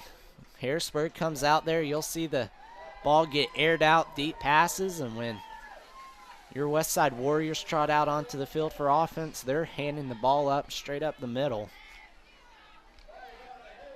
And, this game it hasn't been close, but it's been fun to watch these two different style of offenses. Yeah, because you don't know what's going to happen from play to play. But it's just too many miscues for Harrisburg. Drop passes, just not connecting. Opportunities have been there. It just hadn't been a real sharp effort. They're going to hand the ball off. There's you a handoff. Handoff with 2 minutes left, 2:10 left to play. That's more of a let's get to the homecoming party. Well, let's go to get ready for the homecoming dance or whatever you got planned. The pace of the game has been kind of slow. I mean, it is 9:30 on the dot right now. Well, after that third quarter, I thought that third quarter went by quick. And these last 5 minutes have not. Last 5, 6, 7 minutes of this quarter has not. It's kind of like he's going to drop back and pass. Finds a man. Catches it for a gain about. May give them the first down, and they will, but these past 5 minutes feels like it's a tight game, and each team, they're reviewing everything, calling timeouts. Yeah, both teams just trying to get out of here and get out of here safely, no more mistakes. Minute 25 left. Gray's going to get it. He's going to go. And it's intercepted. And that will do it for Harrisburg. Looking for Noah Brooks. He hesitated, then he went for it, and the tip drill happened. Number 42, Brady Smith, has been doing it all on defense tonight, gets a pick. Well, and what's unfortunate about that, too, is Andrew England. I think Andrew England got a head start on that. snap, and he was darting down the field. He was. I saw it out of the corner of my eye. Just saw him run because he has that pink long sleeves on. I thought he was going to air it out to him. Yeah.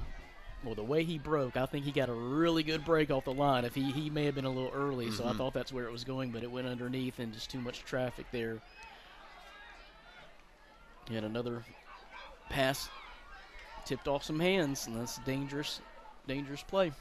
Connor Crane's going to bust it up the middle. He's going to try to go score again. Gets about 9 yards, make it 2nd and 1. They're going to chew down this clock and only going to have to snap it one more time. And your Westside Warriors will come out with their first conference win of the year, and a much-needed one. And if you're Harrisburg, you're still fighting to get into the win column in conference play. Quarterback change, they bring in Colton Carter for Westside. And that'll be the final snap of this game here. Hard-fought win from Westside. But not only that, a dominating win for your Westside Warriors. And a big game coming up next week against Pocahontas, like Brandon was saying, #1 in the conference. It's not going to be easy, but you can see what you can build on going into next week. Yeah, you never know. It's a home game. A good output of scoring by the Westside Warriors here tonight, and I think playing a team, because I know Pocahontas has a really good quarterback as well, so playing a team like this that aired it out a lot and with a dangerous quarterback is probably a good warm-up for Westside going into play Pocahontas. Especially a team that likes to throw it a lot, as Harrisburg did. And if Harrisburg connects on at least 3 more plays that they messed up on, it's a whole different ballgame. Yeah, a lot of drops, a lot of miscues. He just wasn't quite sharp in connecting tonight. But I like what I saw from Gray out of a quarterback. I think they have the quarterback to run this type of offense. It just didn't happen tonight. And they have, according to this, Easton Gray is only a sophomore, so they still have him 2 more years, his junior and senior season. So expect next year, Harrisburg, when they go to Westside, it's going to be a matchup. I feel like Easton Gray, he's upset because he had a couple touchdown passes he just overthrew. Yep. And the game just didn't start out in their favor at all. So tough loss for Harrisburg, but a good win for the Westside Warriors. And they'll definitely have this game marked over into next week. But your final score here, Westside 35, Harrisburg 15. You have been watching Westside football here on Tubetown.